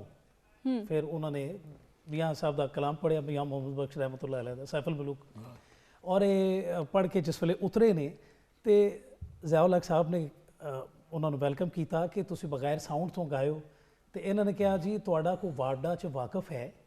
अच्छा, ये पेपर्स दे विच उस ज़माने च 77 78 लिखा गया सी कि शौकत अली ने पूछा प्रेजिडेंट ऑफ पाकिस्तान नूं कि क्या तुहाडा वार्डा च कोई वाकफ है?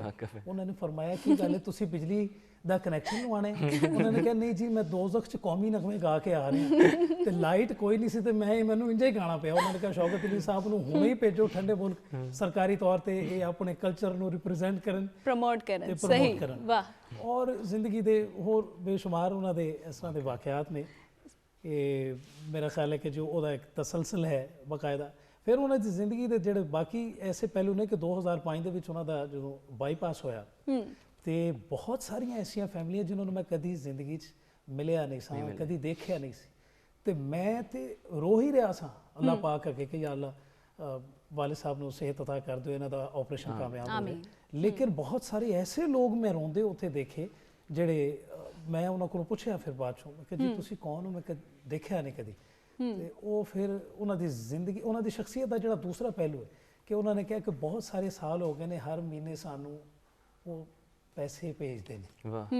ਬਹੁਤ ਸਾਰੀਆਂ ਐਸੀਆਂ ਫੈਮਲੀਜ਼ ਨੇ ਕਿ ਜਿਨ੍ਹਾਂ ਨੂੰ ਮੈਂ ਉਹਨਾਂ ਦਾ ਬੇਟਾ ਵੱਡਾ, ਤੇ ਮਤਲਬ ਹੁੰਦਾ ਹੈ ਨਾ ਬਾਪ ਬੇਟੇ ਨੂੰ ਪਤਾ ਹੁੰਦਾ ਬਾਪ ਦੀ ਐਸੀ ਐਕਟੀਵਿਟੀਜ਼ ਦਾ, ਜੀ ਜੀ ਬਿਲਕੁਲ, ਦੱਸਦਾ ਕਿ ਬੇਟਾ ਮੈਂ ਫਲਾਂ ਜਗ੍ਹਾ ਤੇ ਹੈ, ਫਲਾਂ ਜਗ੍ਹਾ ਤੇ ਹੈ, ਅੱਲਾਹ ਤਾਲਾ ਦੀ ਰਾਹ ਤੇ ਨਾ, ਲੇਕਿਨ ਨਹੀਂ ਮੈਨੂੰ ਵੀ ਨਹੀਂ ਦੱਸਿਆ। ਔਰ ਮੈਂ ਐਸੇ ਲੋਕਾਂ ਨੂੰ ਜਿਸ ਵੇਲੇ ਰੋਂਦਿਆਂ ਦੇਖਿਆ, ਉਹਨਾਂ ਦੀ ਸਿਹਤ ਵਾਸਤੇ ਦੁਆ ਕਰਦੇ ਹਾਂ, ਔਰ ਇਹ ਸਾਰਾ ਦੱਸਿਆ ਕਿ ਇੰਨੇ ਸਾਲ ਤੋਂ ਉਹ ਬੰਦਾ ਹਰ ਮਹੀਨੇ ਇੰਨੇ ਅਮਾਉਂਟ ਜਿਹੜੇ ਨਾ ਸਾਨੂੰ ਚੁੱਕ ਕਰਕੇ ਮਨੀ ਆਰਡਰ ਕਰ ਦਿੰਦੇ ਨੇ। ਉਹਨਾਂ ਨੂੰ ਪਤਾ ਹੈ ਕਿ ਨੇਕੀ ਦਾ ਉਸੂਲ ਕੀ ਹੈ। ਫਿਰ ਮੈਨੂੰ ਨਾ ਉਹਨਾਂ ਦੀ ਸ਼ਖਸੀਅਤ ਦੇ ਬਾਕੀ ਦੇ ਪਹਿਲੂ ਤੇ ਉਹਨਾਂ ਦੀ ਅਜ਼ਮਤ ਇਹ ਵੀ ਦੇਖੀ ਤੇ ਮੈਂ ਰੋਇਆ, ਔਰ ਉਹਨਾਂ ਦੀ ਸਿਹਤ ਵਾਸਤੇ ਦੁਆ ਕੀਤੀ ਕਿ ਇਹ ਨਾ ਸਿਰਫ ਵੱਡੇ ਫਨਕਾਰ, ਉਹ ਇਨਸਾਨੀਅਤ ਦੇ ਪੱਧਰ ਤੇ ਵੀ ਉਹ ਬੜੀ ਬੁਲੰਦੀ ਤੇ ਖਲੋਤੇ ਨੇ, ਇੱਕ ਸੱਚੀ-ਮੁੱਚੀ ਤੇ ਦਰਵੇਸ਼ ਆਦਮੀ।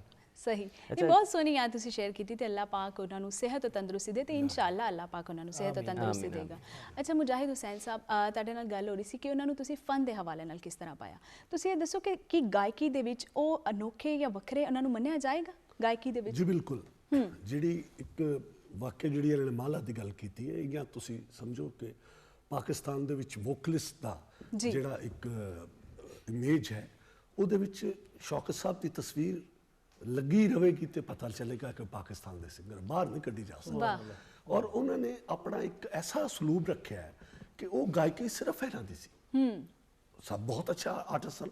फोक आर्टिस्ट भी आलम लोहार साहब बहुत वड्डे बहुत, जी, जी। उन्होंने बेटे भी माशाल्लाह लाजवाब, अनैत सन भट्टी साहब फोक दे लोग सन। लेकिन इन्हां दा जिहड़ा रंग सी वो एक वखरा रंग सी ਵੱਖਰਾ और वो मतलब इंडिविजुअल सी उनका। और इस वास्ते सॉरी उन्होंने उन्होंने गाने नू असी बिल्कुल अलग रखांगे और अलग ही उन्होंने सी और वो उन्होंने ही खासा सी वो सिंगिंग दा स्टाइल जिहड़ा कि ਮੁਨਫਰਦ शौकत ਨੇ साहब दा। ਬਿਲਕੁਲ ਜਦੋਂ ਗੱਲ ਜੋ ਸ਼ੌਕਤ ਅਲੀ ਸਾਹਿਬ ਦੇ ਗਾਣੇ ਦੀ ਹੋ ਰਹੀ ਤੇ ਕਿਉਂ ਨਾ ਉਹਨਾਂ ਦਾ ਗਾਣਾ ਇੱਕ ਜਿਹੜਾ ਸੁਣਿਆ ਜਾਏ ਤੇ ਆਪਣਾ ਜਿਹੜਾ ਗਜ਼ਾ ਹੈ ਜਾਂ ਰੂਹ ਦੀ ਗਜ਼ਾ ਹੈ ਉਹਨੂੰ ਤਾਜ਼ਾ ਕੀਤਾ ਜਾਏ। ਇੰਜਣੇ ਦਾ ਮੈਂ ਧੂਮ ਆਇਆ ਉਹ ਸਾਡੀ ਬਰਬਾਦੀ ਦਾ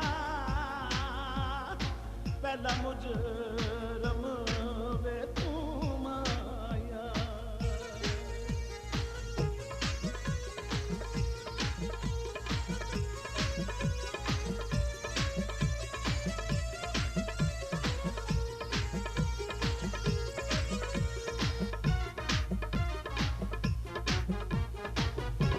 कदी ते हस बोल वे न जिंद साडी रोल वे कदी ते हस बोल वे न जिंद साडी रोल वे आछे ती कर आवे हाय दुख दी निगावे ए दिल दी डोल वे न जिंद साडी रोल वे कदी ते हस जिंद साडी रोल वे कदी ते हस बोल वे न जिंद साडी रोल वे कदी ते हस बोल वे न जिंद साडी रोल वे।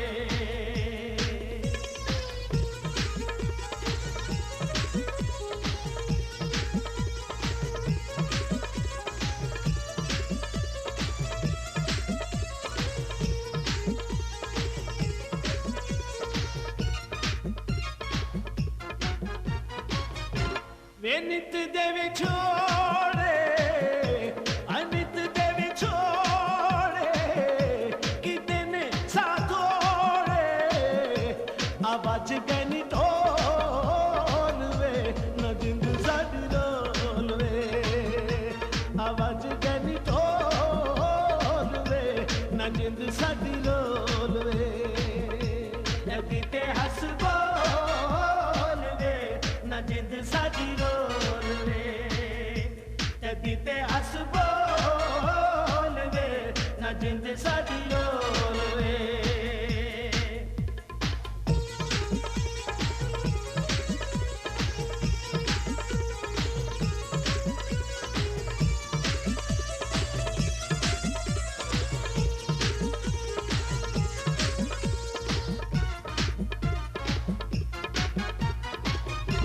वे लम्मियां ने रातां वे लम्मियां ने रातां डंगण बरसातां तू आ जा डोल वे न जिंद साडी रोल वे तू आ जा डोल वे न जिंद साडी रोल वे कदी ते हस बोल वे न जिंद साडी रोल वे कदी ते हस बोल वे न जिंद साडी रोल वे।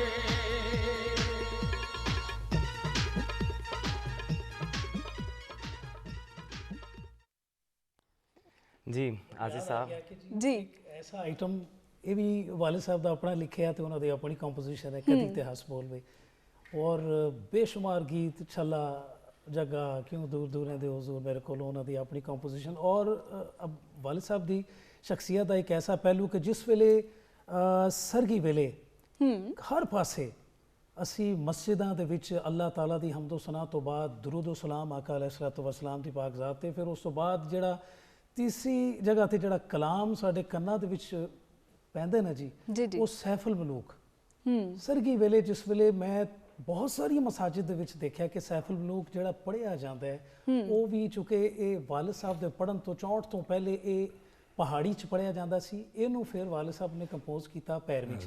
ਮੇਰੇ ਚੁੱਕੇ ਵੱਡੇ ਮੇਰੇ ਕਰੀਬ ਬੈਠੇ ਨੇ, ਮੈਂ ਸ਼ਾਇਦ ਇਸ ਲਾਇਕ ਵੀ ਨਹੀਂ ਕਿ ਮੈਂ ਐਸੀ ਗੱਲ ਕਰ ਸਕਾਂ, ਲੇਕਿਨ ਮੈਂ ਇੱਕ ਖੁਸ਼ੀ ਦੇ ਨਾਲ ਇੱਕ ਪ੍ਰਾਊਡ ਫੀਲ ਕਰਦੇ ਹਾਂ ਕਿ ਵਾਲਿਦ ਸਾਹਿਬ ਦੀਆਂ ਇਹ ਮਤਲਬ ਕਾਵਿਸ਼ਾਂ, ਇਹ ਮਿਹਨਤ ਹੈ ਕਿ ਉਹ ਵਾਲਿਦ ਸਾਹਿਬ ਦੀ ਕੰਪੋਜੀਸ਼ਨ ਦੇ ਵਿੱਚ ਉਹ ਅੱਜ ਜਿਵੇਂ ਰਾਇਜ ਹੋ ਜਾਂਦੀ ਹੈ ਚੀਜ਼, ਫਿਰ ਉਹ ਰਾਇਜ ਹੋ ਗਈ ਕਿ ਉਹ ਰਾਇਜ ਹੋ ਗਈ ਉਹਨਾਂ ਸੁਰਾਂ 'ਚ ਹੀ ਰਾਇਜ ਪੈਰਵੀ ਦੇ ਵਿੱਚ ਹੀ ਫਿਰ ਉਹ ਮੀਆਂ ਸਾਹਿਬ ਦਾ ਕਲਾਮ ਹਰ ਜਗ੍ਹਾ ਤੇ ਪੜ੍ਹਿਆ ਜਾਂਦਾ ਹੈ। ਤੇ ਮੈਂ ਰੋਜ਼ ਸੁਣਨਾ ਤੇ ਰੋਜ਼ ਰੋ ਕੇ ਉਹਨਾਂ ਦੀ ਸਿਹਤ ਵਾਸਤੇ ਦੁਆ ਕਰਨਾ ਕਿ ਅੱਜ ਤੁਸੀਂ ਜਿਸ ਅਕੀਦਤ ਦੇ ਨਾਲ ਬਜ਼ੁਰਗਾਂ ਨੇ ਦੀਨ ਦੇ ਕਲਾਮ ਦੇ ਨਾਲ, ਉਸ ਨਿਸਬਤ ਦੇ ਨਾਲ ਜੋ ਤੁਸੀਂ ਟਾਈਮ ਦਿੱਤਾ ਹੈ, ਕੰਮ ਕੀਤਾ ਹੈ, ਅੱਜ ਅਲਹਮਦੁਲਿਲਾ ਉਹ ਰਹਿੰਦੀ ਦੁਨੀਆ ਤੱਕ ਉਹ ਯਾਦ ਰੱਖਿਆ ਜਾਏਗਾ ਔਰ ਸੁਣਿਆ ਜਾਂਦਾ ਰਹੇਗਾ। ਅੱਛਾ ਆਸਿਫ ਸਾਹਿਬ, ਤੁਹਾਨੂੰ ਇਹਨਾਂ ਦਾ ਕਿਹੜਾ ਗਾਣਾ ਪਸੰਦ ਹੈ? ਤੁਸੀਂ ਸੋਚਦੇ ਹੋ ਕਿ ਜੇ ਮੈਨੂੰ ਗਾਣ ਦਾ ਮੌਕਾ ਮਿਲਦਾ? ਨਹੀਂ, ਮੈਂ ਕਦੀ ਨਹੀਂ ਸੋਚਿਆ ਕਦੀ ਨਹੀਂ ਸੋਚਿਆ ਕਿ ਮੈਨੂੰ ਇਹ ਮੌਕਾ ਮਿਲਿਆ ਤੇ ਇੱਕ ਮੈਂ ਕੰਮ ਕਰ ਜਾਂਦਾ। ਇੱਕ ਆਪਣੀ ਪਸੰਦ ਵੀ ਅਸੀਂ ਦੱਸੋ। ਉਹ ਆਰਟਿਸਟ ਸਾਂ, ਹੁਣ ਦੀ ਤਾਂ ਖੈਰ ਸਭ ਦੇ ਸਾਹਮਣੇ ਹੀ ਹੈ। ਅਗਰ ਕਿਸੇ ਨੇ ਪੁੱਛਿਆ ਕਿ ਕੋਈ ਫੌਜੀ, ਜ਼ਿਆਦਾ ਫੌਜ ਦੇ ਸ਼ੋਅ ਸਾਡੇ ਹੁੰਦੇ ਸਹੀ। ਸਨ, ਘਰੇਲੂ ਅੱਜ ਨਿਕਲ ਆਏ ਨੇ, ऐसे आ गए ना लोगों को, ज़्यादा तो निकल आए, लेकिन ज़्यादा सी फौज में गाने सुनाए हैं। वो फौजी को आ गया तो उन्होंने क्या जी वो शौकत अली साहब का घर यार, परवेज मेरी का घर, तो ਅਸੀਂ ਇਹ ਨਹੀਂ ਕਹਿਣਾ ਕਿਸੇ ਇਹਨੂੰ ਘੇਰਾ ਪਾ ਕੇ ਆਪਣੇ ਵੱਲ ਕਰ ਲਈਏ, ਉਹਨੂੰ ਅਗਰ ਮੋਟਰਸਾਈਕਲ ਤੇ ਉਹਦੇ ਤੇ ਪਾ ਲੈਣਾ, ਜਾਂ ਗੱਡੀ ਤੇ ਉਹਦੇ ਘਰ ਲੈ ਜਾਣਾ। ਇਹ ਪ੍ਰਵੇਜ਼ ਮੇਰੀ ਸਾਹਿਬ ਨੇ ਸ਼ੌਕਤ ਅਲੀ ਸਾਹਿਬ ਦਾ ਘਰ ਤੇ ਉਹਨੂੰ ਕਹਿਣਾ ਜੀ ਤੁਸੀਂ ਆਪਸ ਹੀ ਫਿਕਸ ਕਰ ਲਓ ਜੋ ਵੀ ਕਰਨਾ। ਤੇ ਰਿਹਾ ਗਾਣੇ ਦੀ ਗੱਲ, ਸ਼ੌਕਤ ਅਲੀ लगता भैरवी नाल जफ्फी पा के ना काम किया इस बंदे ने, कि इन्ना भैरवी च काम कर दिता शौकत साहब ने, सारा वखरा और फड़िया नहीं जाना। यानी कि एक कोई तरह दा कि ये नहीं करना कि नहीं ਉਹਦੇ ਨਾਲ ਰਲਦਾ ਨਹੀਂ, ਸੋਚ ਹੀ ਪੈ ਗਿਆ ਬੰਦਾ ਕਿ ਇਹ ਗਾਣਾ ਪਹਿਲੇ ਸੁਣਿਆ ਲੇਕਿਨ ਪਤਾ ਨਹੀਂ ਪਿਆ ਲੱਗਦਾ ਕਿਹੜਾ। ਹਾਂ ਇਹਨੇ ਵਰਸਟਾਈਲ ਇੰਨਾ ਮਤਲਬ ਉਹਨੂੰ ਉਹਨਾਂ ਕੰਮ ਕੀਤਾ। ਤੇ ਗਾਣੇ ਮੈਨੂੰ ਆਪਣੀ ਜ਼ਾਤ 'ਚ ਸਾਰੇ ਸ਼ੌਕਤ ਸਾਹਿਬ ਨੇ ਬੜਾ ਅੱਛਾ ਗਾਇਆ, लेकिन मावां दा ਜਿਹੜਾ ਗਾਣਾ ਹੈ ਨਾ। ਅੱਛਾ ਆਸਿਫ, ਜਬ ਇਹ ਸਭ ਮੇਰੇ ਖਿਆਲ ਨਾਲ ਜੋ ਮੈਂ ਫੀਲ ਕੀਤਾ ਹੈ ਨਾ ਕਿ ਅਸੀਂ ਸ਼ੌਕਤ ਸਾਹਿਬ ਦਾ ਜੋ ਵੀ ਗਾਣਾ ਸੁਣੋ ਉਹਨਾਂ ਨੇ ਇੰਨੀ ਕੈਫੀਅਤ ਨਾਲ ਗਾਇਆ ਹੈ ਕਿ ਤੁਸੀਂ ਵੀ ਸੁਣਨ ਵਾਲਾ ਵੀ ਉਸੇ ਕੈਫੀਅਤ ਵਿੱਚ ਚਲਾ ਜਾਂਦਾ ਹੈ। ਮੈਂ ਮੁਜਾਹਿਦ ਸਾਹਿਬ ਨਾਲ ਹੁਣ ਗੱਲ ਕਰ ਰਿਹਾ ਸਾਂ ਕਿ ਫੋਕ ਇੰਨਾ ਸੁਰ ਨਹੀਂ ਬੋਲਣਾ ਜਿੰਨਾ ਸ਼ੌਕਤ ਸਾਹਿਬ ਦਾ ਬੋਲਿਆ। ਜਿਹੜਾ ਗਾਣਾ ਗਾ ਪੂਰਾ ਸੁਰ ਭਿੱਜ ਕੇ ਗਾਇਆ ਉਹਨੂੰ, ਤੇ ਦੁਸ਼ਮਣ ਦੇ ਮੂੰਹ ਚੋਂ ਨਿਕਲ ਕੇ ਯਾਰ ਪਾ 19-20 ਦਾ ਫਰਕ ਨਹੀਂ ਰੱਖਿਆ, ਪੂਰਾ 20 ਕੀਤਾ ਮੈਂ। ਜਿੰਨਾ ਅੱਲਾ ਨੇ ਦਿੱਤਾ ਸੀ ਉਹਨਾਂ ਵੰਡਿਆ। ਵਾਹ।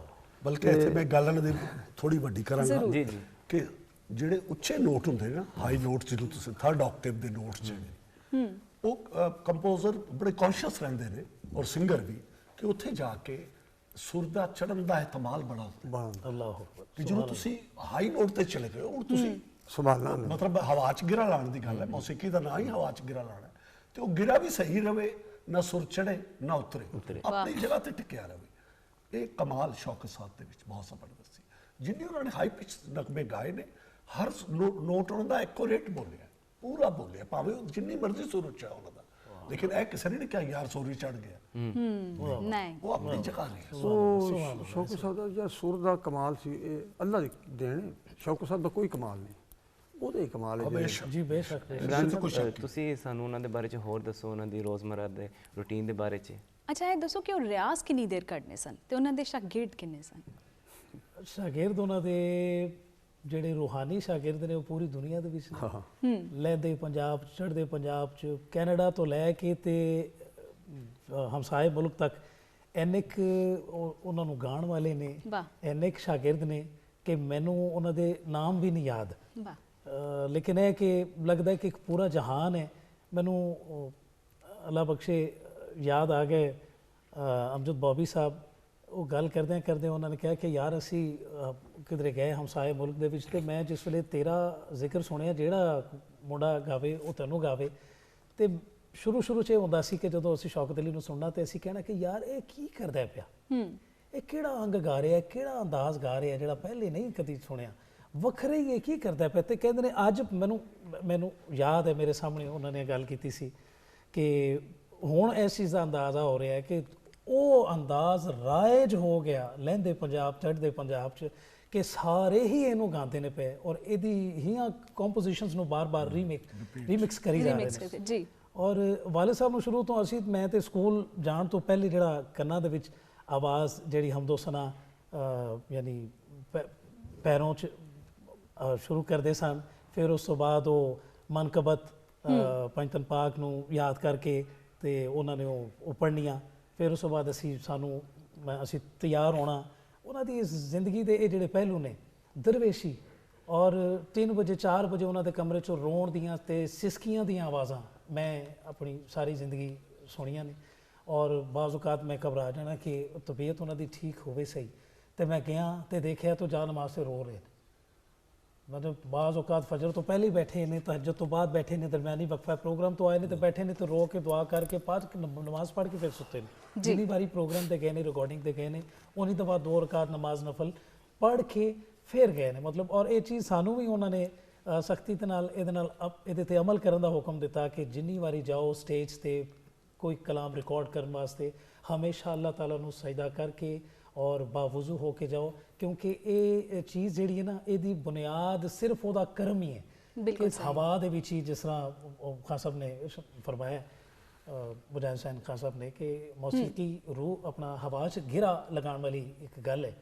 ਔਰ ਉਹ ਜਿੰਨੀ ਦੇਰ ਤੱਕ ਮਾਂ ਬਾਪ ਦੀ ਦੁਆ, ਸੈਯਦ ਫਕੀਰ ਦੀ ਦੁਆ, ਭੈਣਾਂ ਭਰਾਵਾਂ ਦੀਆਂ ਦੁਆਵਾਂ ਇਹ ਨਾਲ ਸ਼ਾਮਿਲ ਹਾਲ ਰਹਿਣ, ਫਿਰ ਤੁਹਾਡੇ ਆਪਣੇ ਕਿਰਦਾਰ ਦੀ ਮਜ਼ਬੂਤੀ ਔਰ ਜਿਸ ਤਰ੍ਹਾਂ ਤੁਸੀਂ ਆਪਣੇ ਆਪ ਨੂੰ ਇਮਰਾਨ ਸਾਹਿਬ ਮਾਜ਼ਰਤ ਦੇ ਨਾਲ ਪ੍ਰੋਗਰਾਮ ਦਾ ਜਿਹੜਾ ਵੇਲਾ ਹੈ ਮੁੱਕ ਚੱਲਿਆ, ਅਸੀਂ ਤੁਹਾਨੂੰ ਤਿੰਨਾਂ ਦਾ ਤੇ ਸਾਡੀ ਸਭ ਦੀ ਦੁਆ ਹੈ ਕਿ ਅੱਲਾਹ ਪਾਕ ਉਹਨਾਂ ਨੂੰ ਸਿਹਤ ਤੇ ਤੰਦਰੁਸਤੀ ਦੇ ਤੇ ਲੰਬੀ ਹਯਾਤ ਦੀ ਤੁਹਾਡੇ ਆਉਣ ਦਾ ਸ਼ੁਕਰੀਆ, ਬਹੁਤ ਸ਼ੁਕਰੀਆ ਤੁਹਾਡੇ ਆਉਣ ਦਾ। ਤੇ ਜਾਣ ਤੋਂ ਪਹਿਲੇ ਅਸੀਂ ਇੱਕ ਵਾਰੀ ਉਹਨਾਂ ਦਾ ਗਾਣਾ ਸੁਣਾਂਗੇ ਇੱਕ ਹੋਰ ਤੇ ਪਲੀਜ਼।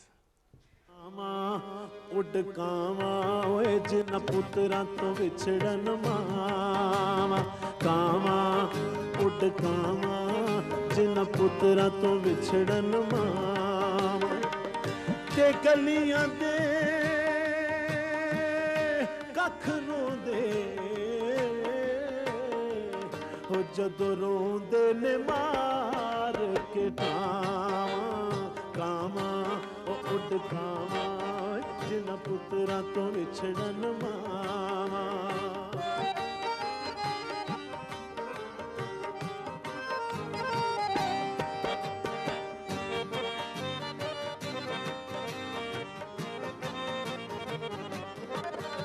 ਉਹ ਸੋਏ ਨੀ ਆਖੋ ਸੋਏ, ਉਹ ਸਾਨੂੰ ਸੁੱਟ ਗਿਆ ਡੂੰਘੇ ਟੋਏ, ਤੇ ਪੁੱਤਰਾਂ ਦੀ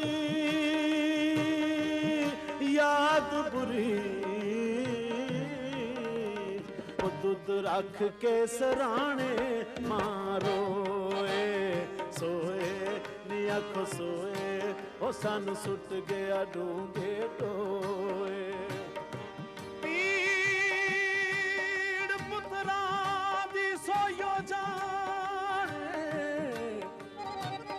ਫੌਜਾਂ ਦੇ ਬਾਰ ਮਰਨ ਵਿੱਚ ਝੋਲੀ, ਔਖੀ ਮੌਤ ਨਦਾਨਾਂ ਵਾਲੀ, ਉਹ ਜਿਹੜੇ ਬੋਲ ਨਾ ਸਕਦੇ ਬੋਲ, ਉਹ ਕਾਲੇ ਬਦਲ ਕਾਲੇ ਮਾਂ ਆਪਣੀ ਦੇ ਲਾਡ ਨਿਰਾਲੇ, ਉਹ ਕਾਲੇ ਬਦਲ ਕਾਲੇ ਤੇ ਮਾਂ ਆਪਣੀ ਦੇ ਲਾਡ ਨਿਰਾਲੇ, ਉਹ ਝਿੜਕਾਂ 'ਚ ਮੁੱਕ ਜਾਂਦੇ ਉਹ ਜਿਹੜੀ ਜੰਮੇ ਸ਼ਾਲਾ ਉਹ ਹੋਈ ਪਾਲੇ, ਕਾਲੇ ਬਦਲ ਕਾਲੇ ਤੇ ਮਾਂ ਆਪਣੀ ਦੇ ਲਾਡ ਨਿਰਾਲੇ।